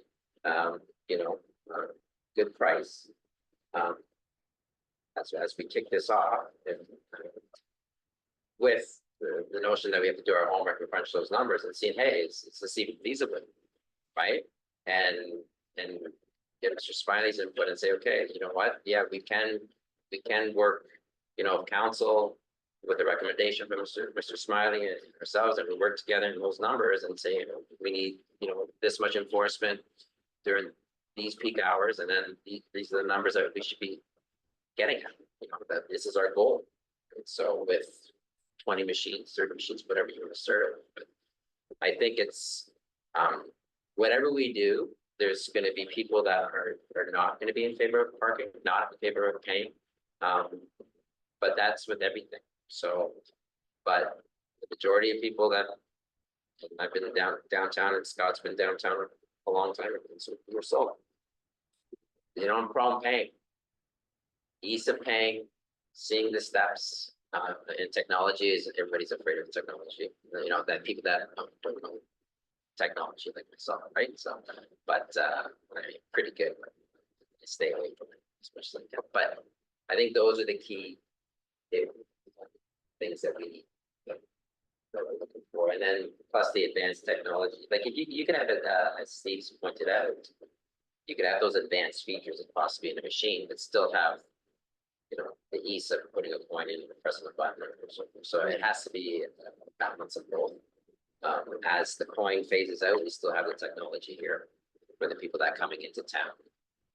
You know, that are sitting at a restaurant and their meters expired, right? That can sit there and tap and put another $10 or whatever in it, right? So I think it's both, you have to have a good balance of both. And then weighing those cost options, what's it gonna cost us and what's our break even. And one other question I had for Mr. Smiley, to read you, Steve, this $55 fee, is that, would we expect that same type of fee from other providers, or was this a contracted fee from this That provider? was part of the contract, you know, to have the technology to monitor the machines, to let, you know, send me a message when it runs out of paper, or there's low on paper, or the bulb's getting full. That's and obviously some machines, like from the Demons, that one is used a lot. There's other machines, Midland Avenue, for instance, that aren't making much money at all, but we're still paying that, we're still paying for all of that during free December too. So it's not like, Right, so through you, Steve, to Mr. Smith, so when you have the data like that, and we say we're looking at, you know, some permit parking. So we say, okay, Glen Avenue, you know, that's permit parking area, right? And then maybe put a couple of machines in, you know, maybe where the beer store or somewhere. Yeah, in that block. In that block, and then have, I don't know, I'm just kind of, Well, almost I everyone know in it's a little Midland now first have their own parking within the business complex. So it's not a lot of street stuff. I mean, you can walk around. but I think with that data, that the data, sorry, through Steve. Yeah. With that data is important that if we're ordering X amount of machines, then, right? Yep. And then we can actually build from there, right? And then seeing that profit and say, hey, we've exceeded our profit, and that our expectations are, and then maybe we can afford to put another one over here, right? Where we see, or we monitor the activity on certain streets and see what's going on. So, But it really comes down to if you thought about it in terms of prioritization, right, there was King Street, there was the lots, there was the waterfront, Yeah. and the park, right? I mean, if you thought about, like, if you were gonna go small, you'd probably start on King, then you probably the lots, and think waterfront, other, right? And then first to Midland, like, that doesn't seem like there's a lot of people parking there. You pretty much drive those transport trucks on either side of the road. yeah, Steve, I further to Bill, I think that's a great thought is maybe the permit parking. On Midland Avenue and first, like in those, just yet, it's almost like it's a 4-lane highway going down Midland Avenue. I've been passed in the parking lanes. Like I'm driving in the normal lane, people use the parking lanes to pass me. And so it would, that might even just settle that whole nonsense down as well. So maybe that's something to think about or even Bay Shore, I don't know how much it's used. I don't get down there that much, but like maybe those off peak areas are the permit parking spots. And then we don't have to waste machines there. We have permits hanging and then the rest of, you know, the rest lots can be for customers and. is I believe that's how they started. And when the permit system first came out, it wasn't just for municipal lots. People were able to purchase on street, parking permit system also. That's not a bad option actually, because that would eliminate, I can't remember exactly how many machines were on Midland and First, but you know, if you take those out. You can talk your staff into parking on one of those streets and this pleasant walk before they start working. I think Bill's next. yeah, through you, Steve, to Mr. Smiley. And you can incentivize, the incentive for those side streets, you could, let's say you have that $350 permit parking where you have it in the main lot, right? But you offer the side street for like $75, right? So $100, or yeah, $100, right? So they're saying, well, I don't want to park all the way over there and walk, you know, through the snow and in the winter time. Well, that's fine. Well, here's one for $3.99 and you could park here, right? But so we could justify it like that if because, but I think I think going through, find out the lots. I certainly don't, the back lots are, I cannot see how we're gonna generate revenue. With having the back lots, behind the grocery store and the banks, having all those for free parking. I don't think that's feasible. I think that the main street, the back lots, the harbor and Peterson Park and Bay Shore would be the placement of machines. I don't know what that number would come out to. And then the side streets like Bill and and First Street, and just kind of let them be hanging in the wind there, and then possibly do the permit thing as well. But that, and we're just brainstorming here, but anyways. Right. Yeah, go ahead. So it's jogged the memory that I've had, talking about this. I mean, at some point, I kind of remember discussing the biggest concentration of vehicles is in the two biggest back lots behind Dagmar and behind Warsaw. And looking at Cambridge's site, I mean, they have two paid lots, two paid long-term lots, and then everywhere else in town, they say it's 2 hours free. I say, remember when you came, and please just move your car before your time's up, right? To manage, and I'm not a municipal bylaw enforcement, but to manage all the on-street lots and to have kiosks for all the on-street lots, I'm assuming is probably more work than it would be to have kiosks in the two major back lots. Is a good starting point. Two major back lots, and this is going to reverse everything's train of thought, because for the last however many years, 50 years of back lots are free. But is it more like your side streets and your main streets are 1 or 2 hours free? Jump into Dino's, grab your sandwich, go to the bank, so you don't have to drive around in the circle all day long. These are your free spots. And if you're gonna stick around all day, on the back lots, and it makes municipal enforcement, I'm guessing, maybe easier, because you can dedicate one person to a lot with 300 cars instead of dedicating a person to 50 spots up and down the street, right? So you're maintaining your eyes on 50 cars versus. Even better, there's devices or technology that's built in some way, and when someone's been there for more than an hour, you get a message. Right? The car's been sitting still for an hour in that spot, actually, you can get messages, right? You can know who's actually been there for too long, and you can have a dashboard showing what's going on with parking. I mean, it's not impossible to do technology, but the cost of it, whether it's cost to recover, I don't know, but that would be the thing to look at, right? It's that you do it in a cost effective way, but it might be another way, right, to look at it like a kind of 1 hour, 2 hour, 3 or whatever that ends up being free in certain areas. And maybe that's the thing, encourage people to come in, get in and get out, but don't come in here and stay for 4 hours and, be in one of those premium spots right on the main street there. Bill, Yeah, through you, Steve. Just the comments there on the main street being free. The problem with that is now bylaws chalk and tires, right? If you're gonna enforce 2 hours there, Unless you're going on the technology on the street. That can monitor how long that car has been there. Yeah. So that's something to look into. Yeah, And then the bylaw officer gets a ding, or, this car's been there for more. I guess there's gotta be some type of, I'm not sure how the technology has to stand up in court, because someone's gonna have to, park there without seeing anything. It's 2 hour limit parking, and then, so there's gonna have to be some evidence-based data collected with that technology, I'm sure, so. Yeah, I'm not sure you can auto ticket, but you could definitely find cars that have been there too long, right? And then someone could go and do something, I don't know, but anyways, that's the sort of thing. Yeah, go ahead. Through you, Steve, to Yeah. Councilor Meredith, further to that point.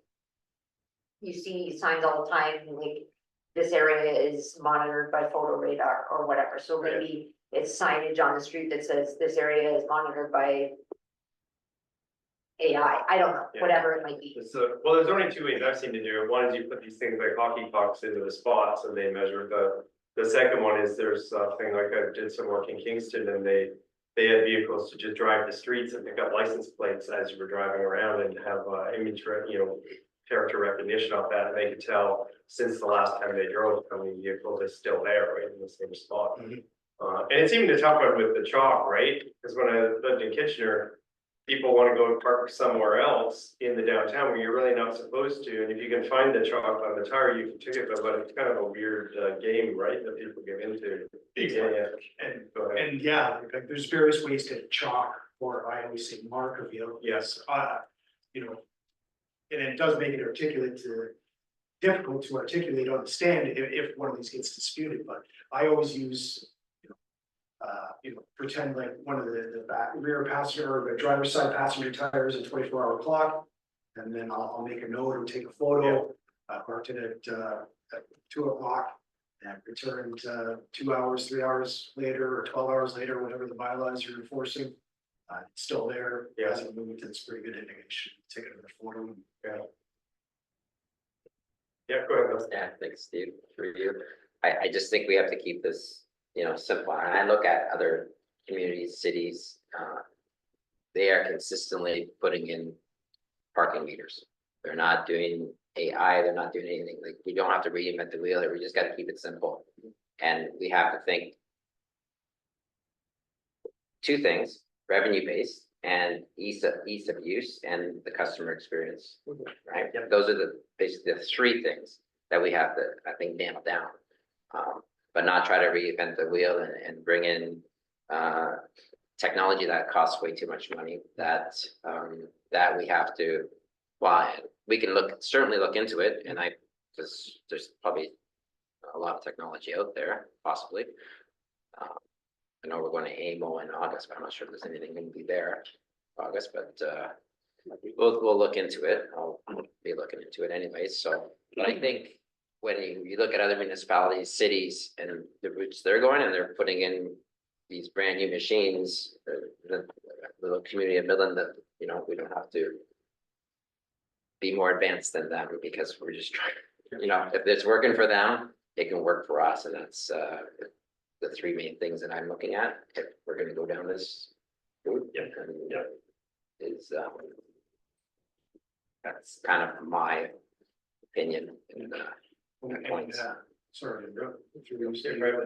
And we kind of saw, we went with the top of the line parking meter at the time, and our demographic was not high technology. Yeah. So, and but yeah, I'm gonna look into all that stuff that Steve was talking about, because, from a bylaw perspective, if you can have some technologies that tell you that vehicle's been there 3 hours, and then it saves us a trip instead of going to market, chalk it, and then returns. Yeah, It is something. that'd be kind of cool. I'd be interested to see it. And on the Cambridge front, just to connect some dots, I happen to know that before Dana came to the town, when she was doing work for Perryburg, she was involved in a big Cambridge parking study. And everything they were going to sort of parking service reviews, so she'll have some background on that, which I think she can share. So it's kind of ironic in a way, because I know these IT consultants that have been in there doing a major parking study for Cambridge, thinking about that as a service going forward, and how they work with customers, and a whole kind of new plan for that. And so it might be an interesting connective. And Dana knows it quite well. We can get in touch with the other group. I do some work with that area group as well, so I know it very well. So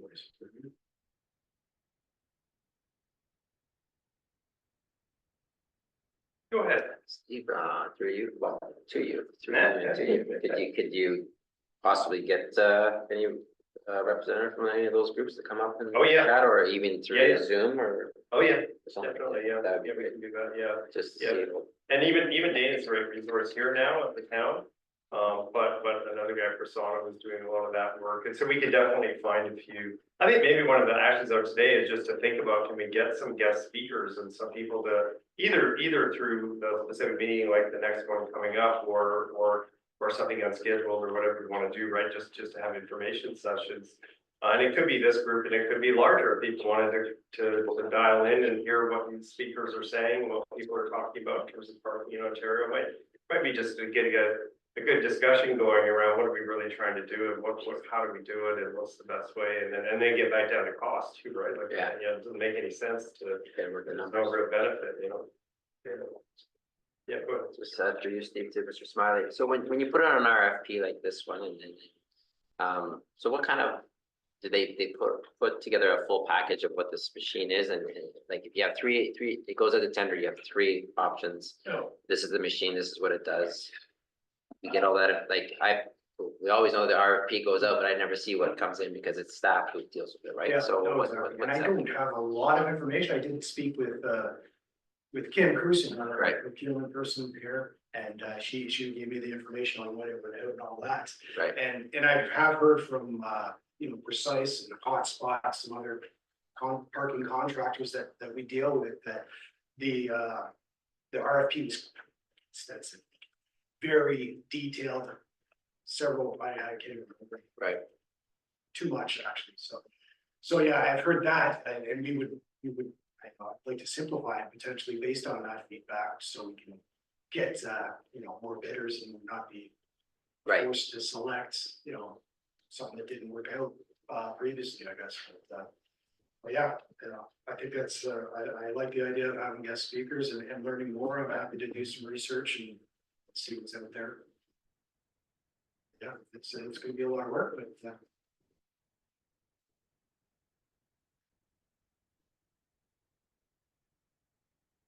Sorry, go ahead, Scott. I'd just like to maybe propose and ask of staff, is it possible to get revenue numbers? Because, like, from 10 years ago, when I'm quoting $137,000, obviously things change over the course of the years. But we look at a 7-10 year list of what revenue numbers are. I mean, because if we're seeing 137, 157, 100, like top of $225,000, we know right away that kind of what budget line we're looking at. Back when Manfred first suggested the new meters, he threw this magical number of $1 million of revenue. And at the time, I even questioned, how are we going from $147,000 in revenue to $1 million in revenue? Like it didn't make sense, and it still doesn't make sense. And real numbers are better than imaginary numbers. So if the highest the town of Midland's ever seen is $200,000, I mean, that's a pretty limited budget as far as staffing and equipment goes, right? Whether you implement, some real low key coin operating machines, I mean, we still know that we're going to hit somewhere around $200,000 to $300,000 in the first year out of the gate with a new program. So I think seeing historical numbers would be beneficial to our brain moving forward, mine anyways. Yeah, through you, Steve, to Scott, and I've seen numbers from being on council, the most recent ones from our term, and that didn't make sense. Like, we were at a loss, but again, the program is not at its full capacity, and prior to the election, we're giving out free parking to seniors and backlots and that, so it doesn't really give you a true picture, and that's why. And the way the program was and the parking and it was so tarnished, and downtown was getting beat up and businesses.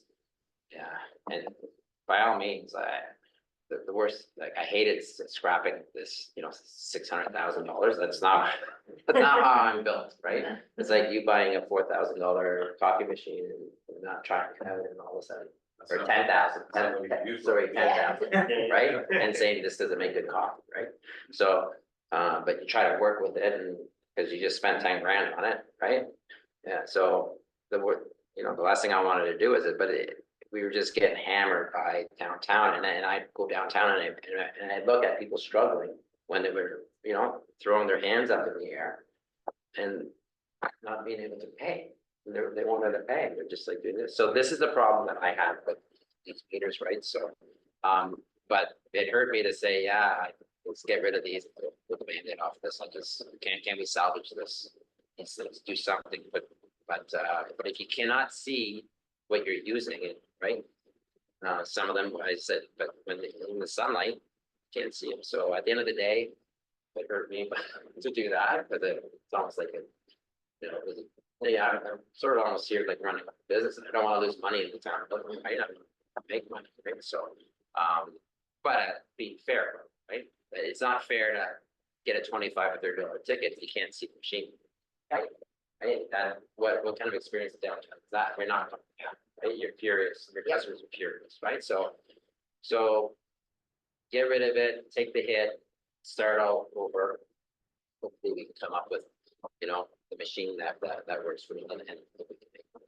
But the numbers that you're gonna get aren't gonna support.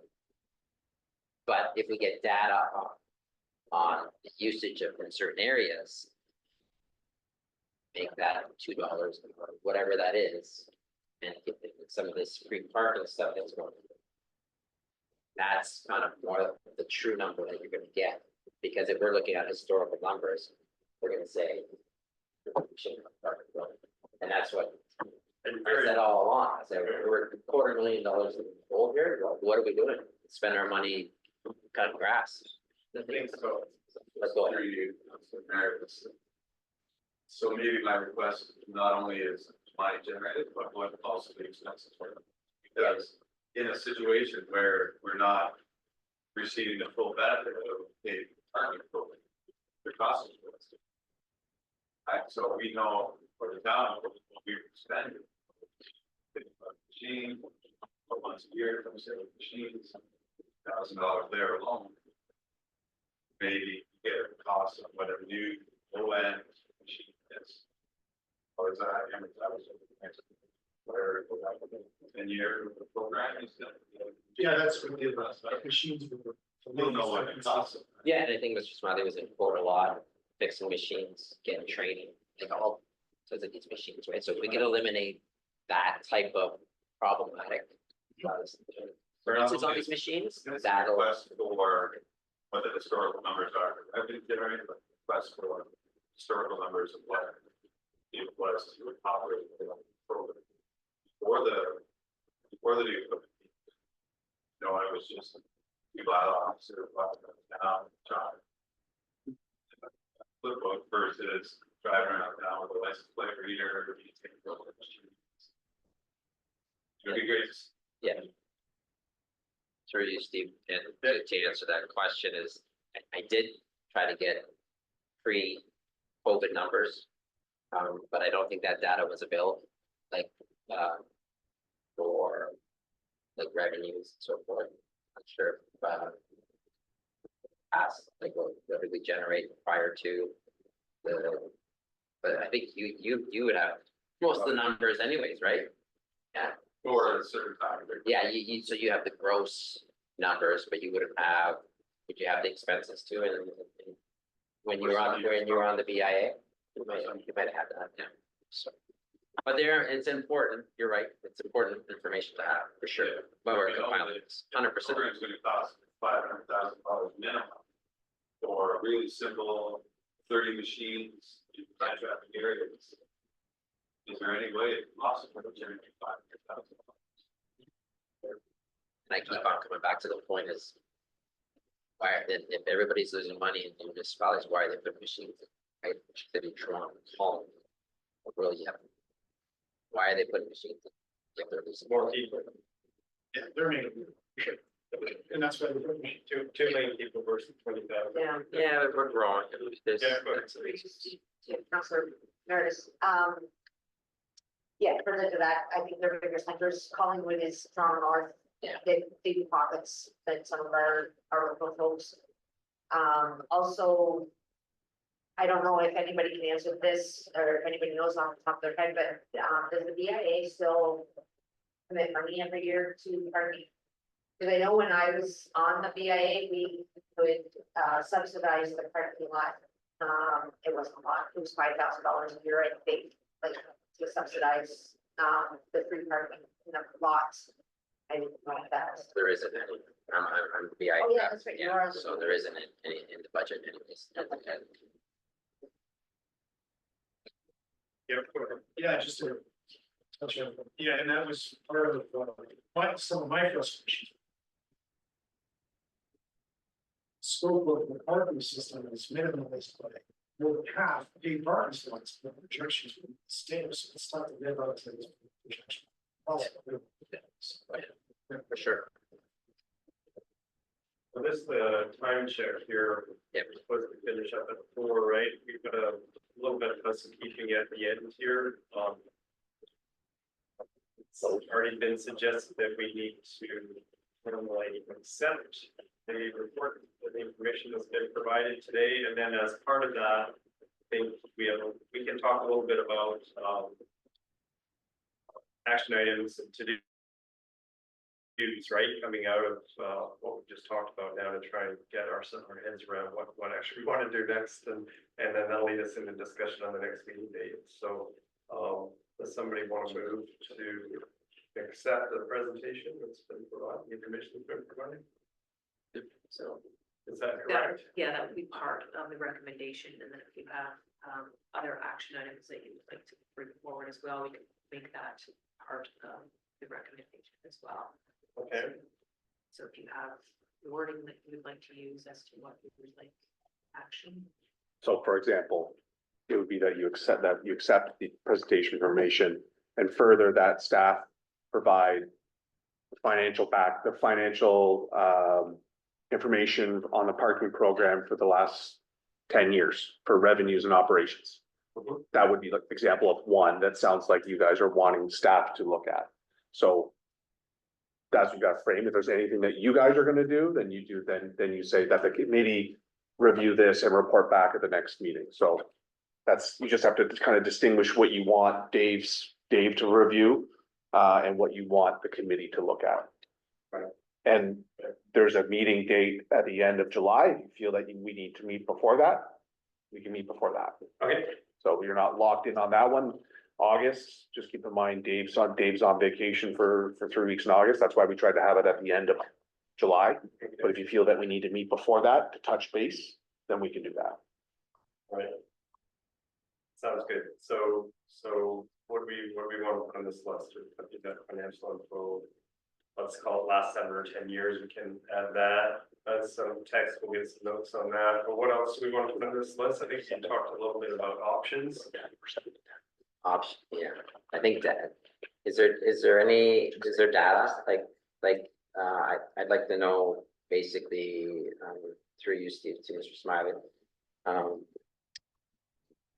Speak of some machines rarely get used, so what are the top, basically, in your opinion, the amount of machines or the data, where the highly used spots are. Okay. And then we can have the options of maybe staff looking into some alternative machines and then.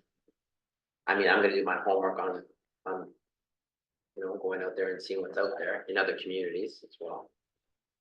So, So we'll have to go, we'll have to go one by one. Yeah. We'll have to come up with the word, just like Yeah. council. no, it's like council. No, it's not like our BIA meeting.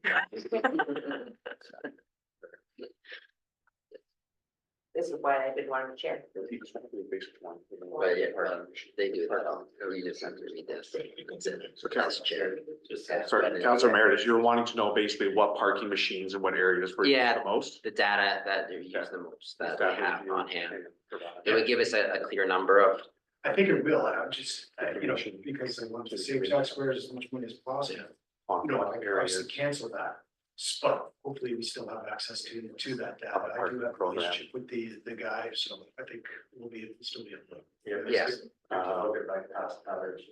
Mhm. Yeah, go ahead. I wonder if we Used the most or can get generate information or utilize on the most. like projections as far as what it costs to maintain the lots, because that, if I understand correctly, that's part of what they want out of this parking program. So I think we need to know what numbers what target numbers we're trying to hit. As far as maintenance goes, because it's more than just the cost of the machines and then staff to run them, and now we're looking at maintenance on the lots and what have you, so. through you, Steve, too. Yep. Just to comment on that, like right now, we don't have pay parking, right? Right. The lots are getting cleared and Yes. and all that, so Yeah. I don't know if it's factored into the operations, which gets billed back to, like it's in the tax rate, so. Right. So if we're gonna, and they throw that in there, They they do throw that in there. Every time I But hear them talk about it. I think it's just, I don't know how, because if you're gonna throw all that in there, the maintenance, the sweeping, the painting the lines, and all that, yeah, throw this out the window, right? Right. Because, We'll never, no, not a chance. Yeah. There's no way that this is gonna happen, so, unless you charge it $10 an hour for parking, right?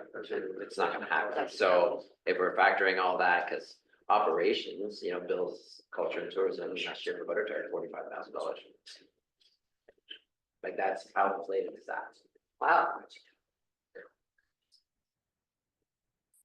All right, so let's. Sorry, Yeah. Yeah. The street a lot cheaper. Sorry, so we're just on the Saying, one, like, I'm just Yeah. throwing those numbers. we're just on the one that you were referencing there, so can you just repeat that for us, what you're wanting staff to do? Just wondering, we keep hearing that they want to recoup the cost of maintaining those Yeah. lots. So further to Councilor Emeritus, the painting of the lines, the So maintenance, maintenance, Okay. general maintenance of the lots, the cost. snow removal, all of the things, lights, signage, whatever. Through you, Steve, and to comment on that, is that ever even realistic? Like, Yep. because we, I think to it pull is. out, those, that type of maintenance on your lots out of the parking program. And if you're gonna pull a profit out of it, I think it's tough, but is, I think we've already done that through one of those reports in the presentation. I think we do have that information. So remember one of those reports, we were almost asked to factor in the cost recovery, like was in the amending motion. And I think we did present that, so I think we have that Yes. in numbers. and through you, Steve, to Mr. Smiley, and I understand that, so right now in 2024, we don't have a parking program, we're getting zero. Yeah. But we're still maintaining the lots, we're still paying for the lights, and it's coming with a tax rate, and we're at a 3.99% tax rate, right, so.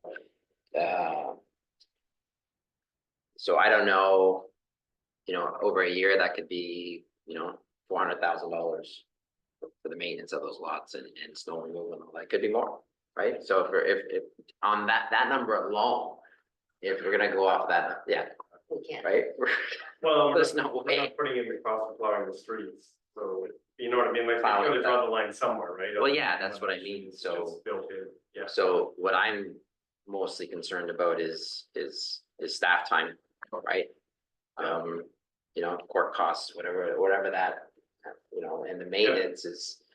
I guess you could pull some revenue out of that, but if we're gonna pull out all revenue out of, cause even downtown, you're talking about, are we talking about the weeding that's going on? And keeping downtown clean, that's all Yeah. in operations, right? Yeah. So there's no way the parking program is gonna pay for all that. So what does the parking program pay for? Right? Or what That's are, what I- what are the expenses Yeah. with the parking program? And because if we're gonna go way outside, it's like. right? So we're not gonna, those numbers, we're not gonna like, we're gonna say this is a waste of time. So then, I guess that's the thing, maybe the action item is to look at what cost to the town or would reasonably be allocated to a new parking program. And there's a sense that we want those numbers to break even, or at least explore whether that we can do a break even on those kind of numbers, right? So it's really kind of asking, can we get to a yardstick of what we think parking would need to generate, given the operational cost of law enforcement and all the other activities? For you, Steve, just, Yeah. further to your point, just one thing that has kind of been, it hasn't been really floated, but I've heard it some and spoken is if the parking doesn't generate enough to cover the lots, then the town of Midland would consider selling the lots. And then we would have no parking. Yeah. So again, I'm just putting that out there because it's been, I think Robert? through you, Steve. Yep. I think Bill Gordon made a comment about that and, when he was sitting up here about his rationale. But yeah. like, I know he's only one seat at the bench, but Yeah, I don't think that is, we're not about to sell lots, that's for sure. surely, so Uh, one, Well, so that was in, that was up anyways. That was on surplus land. Right. From 8 years ago, when Barnstone or. Yeah. Got pulled out, Yeah. so. anyway, I just wanted to put that out there. But yeah. But that is a possibility, sure, yeah, I mean, if you get 5 people up there that wanna see housing up there, then that's a possibility. Yeah. But that'd be, detrimental to the downtown businesses, for sure, Absolutely. right? So, That's, yeah, Um, that was kind of. yeah, All right, so how do we wrestle this into? So what do we have? Things to go on to the, Okay, so agenda here. have a draft. So is that, so sorry, yeah, so there's, I mean, this is. so what do we have there? So the first one, which is receive the presentation, and that staff provide financial information for the parking program for the past 10 years, including revenue and expenses. And the staff review and provide information to the committee on what areas of the parking program we utilize the most. And that staff provide the cost to maintain the use of the parking lots. Associated with the parking. So is there, And every- I think there was a request earlier about, can we get access to the 2017 report and other information? Because that would have had all the studies, right, that were done as part of that activity. oh, the Is that parking the- study that the- you referenced at the start. Is that from WS, That just comes, CS? yeah, SCS Consulting. Because that's where the Austin Power $1 million came from, I think. Quite possibly, Yeah. And then the other one I was hoping to add in here was, we wanted to explore options, you know, in terms of machines and other technology and see what other people are doing. Maybe the action is everybody go and surface some things, and what we can do is just circulate them amongst the group here, maybe. Which is why you could kind of take overall ownership, or whatever links we get to, you kind of collate that stuff, you don't have to go and do it all yourself, but I think that would be helpful too, right? If we could just start to funnel in some of the outside information and other things that we learn about. And then maybe you can make a recommendation if there is a need for additional meetings, or if we want to set up some things or whatever, right, outside of the next schedule item. You can maybe suggest us like some ideas, or even ask us, right, to help find somebody or track somebody down too, right?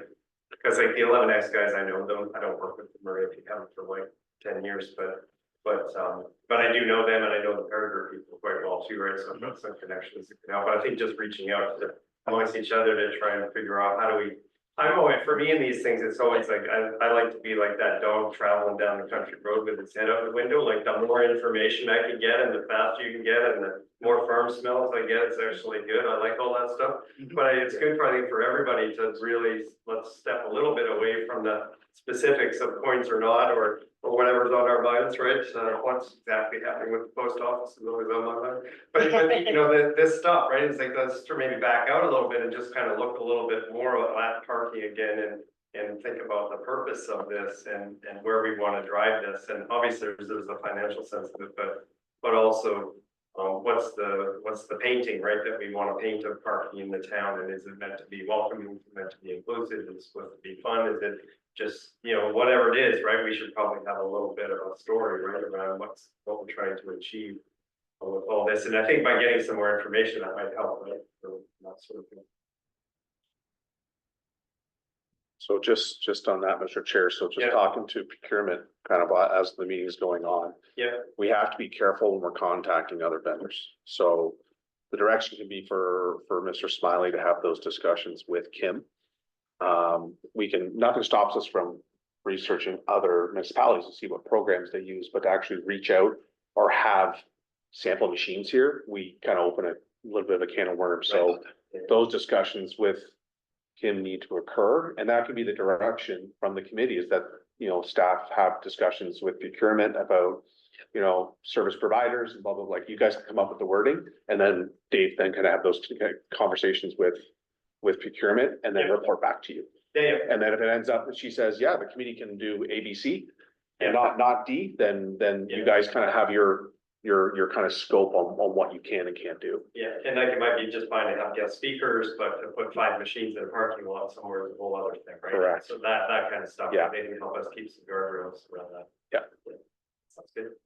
And plus, if you have speakers come, you don't wanna, that's why the discussion needs to happen with Kim, is you don't wanna preclude them from participating in the procurement. Cause you may have a guest speaker come, you're like, you know, I really like those people, and then all of a sudden they're not allowed to bid. So we just gotta make sure that the parameters we're staying within that, because we don't wanna exclude somebody that has a potential really good program that the committee thinks that. So before we.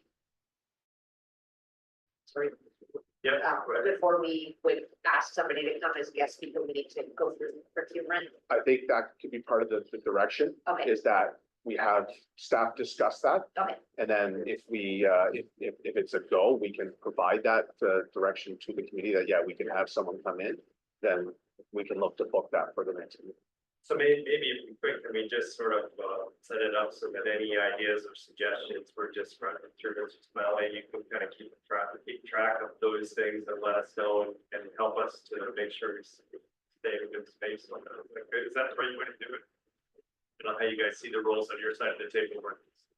We're gonna write. Yeah, it's, you gotta have everything kind of in a meeting setting. Like, we can't have individuals contacting Dave Right. on the research stuff, because then it's not the whole committee as a whole. So it's, that's what I'm saying. If you guys need to meet, like we're meeting Yeah, June sixth, if you guys need to meet July eighth, then you can meet July eighth Right, for an update, and then we can still have that meeting at the Sure. end, or like, yeah, this is gonna be a tight time frame to get everything done, and when we have guest speakers, it's gonna be challenging, because they're gonna do a pitch to you on their product, and that's why, and summer's coming too.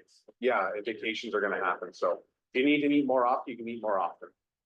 Yeah, yeah, so, through you, Steve, Yeah. and that's what I was thinking, it's July 25, and the time restraint that we have is just, I think, and then. We need a bulk of information, get it here. It's too bad we can't review it beforehand, right? What do you Sort of mean? like an agenda. I guess like we could, yeah, what do we, like, if we have, if Mr. Smiley puts together, some options. Then. We can, like, let's say I go around and I like 4 machines that I saw, like, what about the, and then we come to a meeting, I saw this machine, this machine, or this technology, or whatever, and we discuss it in this form. Just saying that it's gonna take a few meetings, right? Like, more than a few to get it, Okay, to get to an October or late October kind of. Yep. Well, right, Yeah. so this July 25th meeting, I think it's too far between June now, and I think we need to meet again and get some information. Get some information in quick and, Yeah.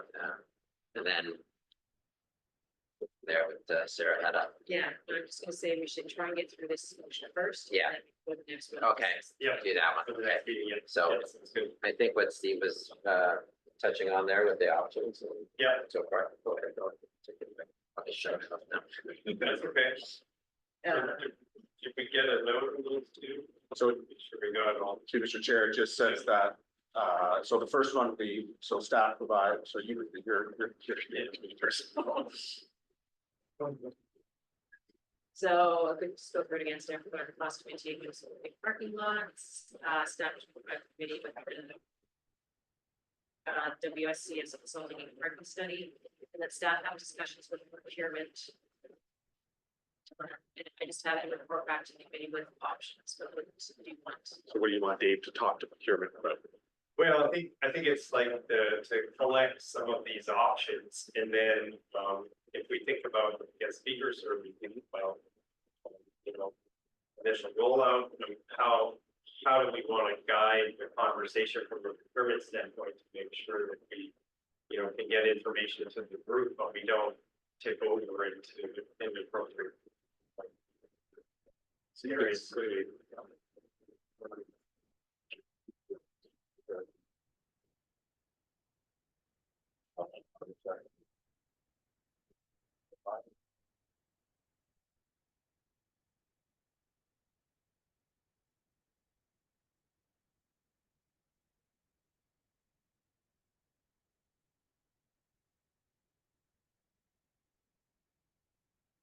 Well,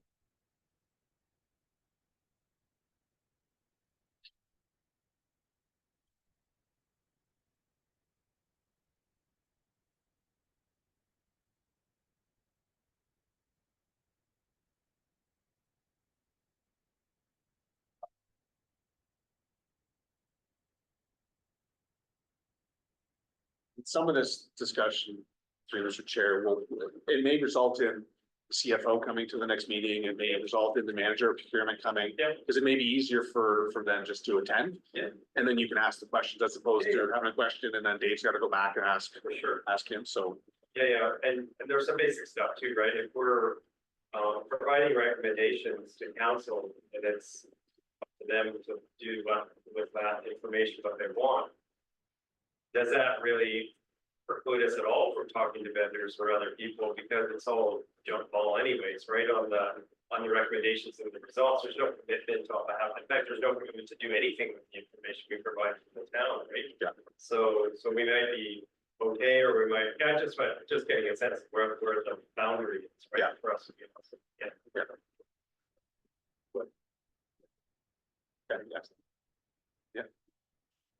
So, and the last one would be that the staff have discussions with procurement regarding the selection process of the service providers and the feasibility of the service providers presenting to the committee. Yeah, I think that's good general heading for that, that makes sense, everybody. Yeah, and I think Mr. Smiley has the scope of what kind of the parameters from like pretty basic to on the options that we're gonna have. So procurement wasn't in the meeting here, so Right. they kind of know that, the other machines, the issues that we're having, so we want to keep it, as easy as possible, and then, but give us a range of options. Yeah. So procurement doesn't come with three, coinless machines to us, right? Like, what are you doing, right? Yeah. Whatever. All right, so are we good then in terms of, Would you like me to read it one more time? might as well just sift through it quickly. Yeah. Okay, so that the ad hoc parking committee receive as information the PowerPoint presentation provided by the manager of municipal law enforcement. And that staff provide financial information for the parking program for the past 10 years, including revenue and expenses. And that staff review and provide information to the committee on what areas of the parking program are utilized the most. And that staff provide the costs to maintain the municipal parking lots associated with the parking program. And that staff provide to the committee the 2017 WSCS Consulting Inc. parking study. And that staff have discussions with procurement regarding the selection process of the service providers and the feasibility of the service providers presenting to the committee. Yeah, So I would comment on that. I don't believe it was exclusively a parking study. I think it was just they were looking at everything, type thing. So, but that was their recommendation. One of their top recommendations Yes. was to, right, it was Make more money about from the future of downtown. yeah, it wasn't just about that. Yeah. It's about- Yeah, I think they were reviewing everything. I got you. down. Yeah. Yeah. So I don't know if we changed that. I just took, Okay. I just took. Perfect. yeah. Okay, so we Yeah. can ask for So that- a seconder and you can vote on the motion. I would do this later. Okay. Sorry, go ahead. So I think we need to move to accept that, right? So you'll ask for a mover and a Yeah, seconder. Mover. Yep. Bill, seconder. Marianne was slightly ahead. She And got sent the buzzer. then everyone's in agreement. Yeah. So nothing stops you guys from doing your own research and stuff. Just Sure. you've given staff kind of the motion, the direction Yep. for them to have that information back to you, but if you guys want to sit there and Google parking machines for the spell, you can do that. I could use that. Yeah, yeah, Sounds good. Just you can't have discussions about it with, outside of the meeting. So you can't email amongst each others. Right. Got it. Email would be considered a meeting. Okay. So. Oh, gotcha. Yeah. That's good to know. So, I believe that is now carried, right? We're moving on to the next it's a item, meeting date. which is the next meeting date. So there's been a suggestion July 25th is too late. So we would go do our research and get back together at some point between now and then. Do we want to try and pick a time right now, or that's good, we're going to go. Through you, Steve, I guess the question is, there's a list there of staff. To get some information back to us, and we probably want it at the next meeting, so what seems reasonable amount of time. To get that information prior to, somewhere early January, so basically a month from now, is that feasible, or July, sorry. January. That's a J. I was almost there. It's close. So just to be fair to, Yeah. right, and you're away for Yeah, through through the chair, you know, if it's all on me, if I'm the staff, maybe July 25th is a fantastic time. Right. If I can get help from finance and the clerks can track down the reports from WC, whatever, I'm sure we could get, it's a teamwork, we can get it done and have a meeting before. Yeah, go ahead. Through you, Steve, I was just wondering if all of it needs to be at this next meeting, like if we are talking about having procurement and the CFO join the next meeting as guest speakers, then couldn't they give us some of those boundaries? Like, it doesn't have to be in a formalized report, maybe by that point, maybe it's just guidelines or at that point, just so we make sure that we don't do anything wrong in the meantime. And then they can bring the full report in July, but the historical data should be fairly easy to pull. That study should be fairly easy to access for the next, Yeah. for Whatever's that, there. for that A meeting. month is fine. Maybe we could break it up a little we're gonna bit, need it. because I think I'm with you. I think we need to have, we need to keep the momentum going here and do this. If we need to have this out by September or October, I would really like to do it. The due diligence that afforded us by having this committee. Yeah, I think sort of through you, Steve, Yeah. through.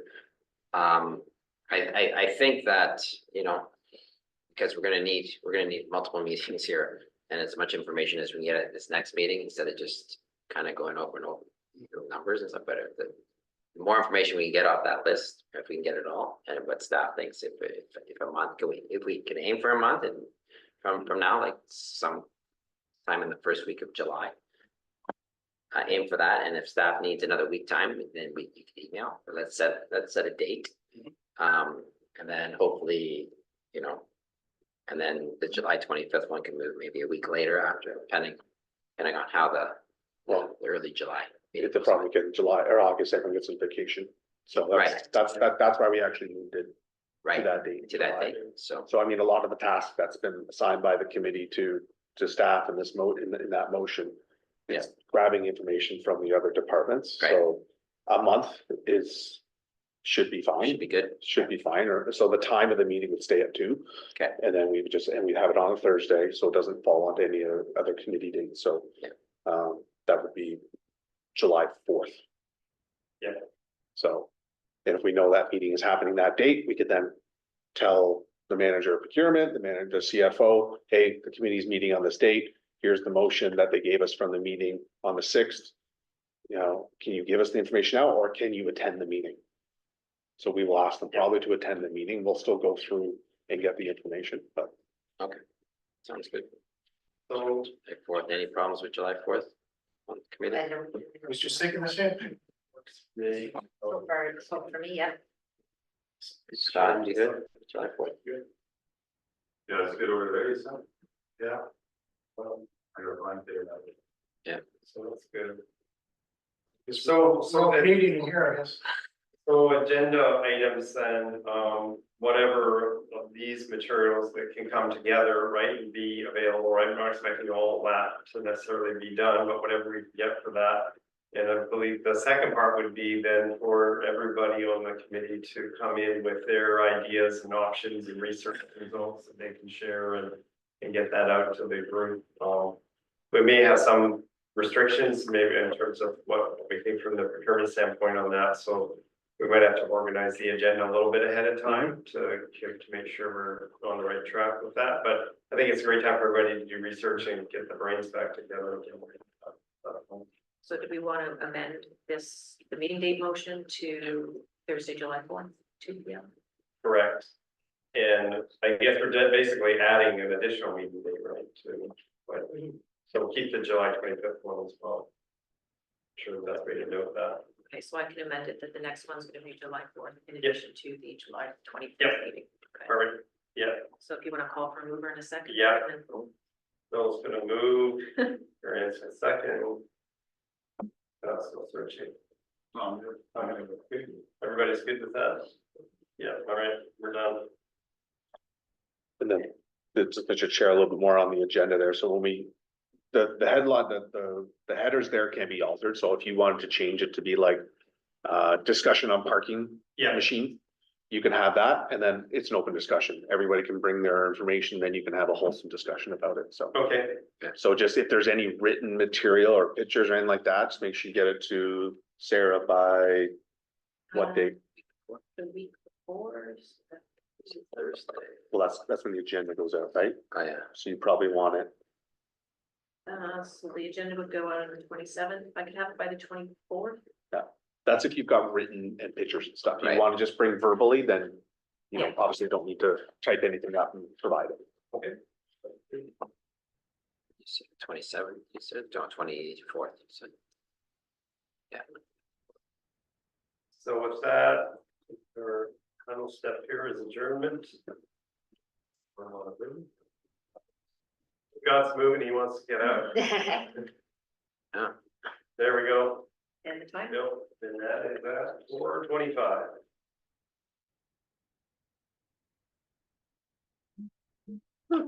Thanks, everybody, Thank you very much. good discussion.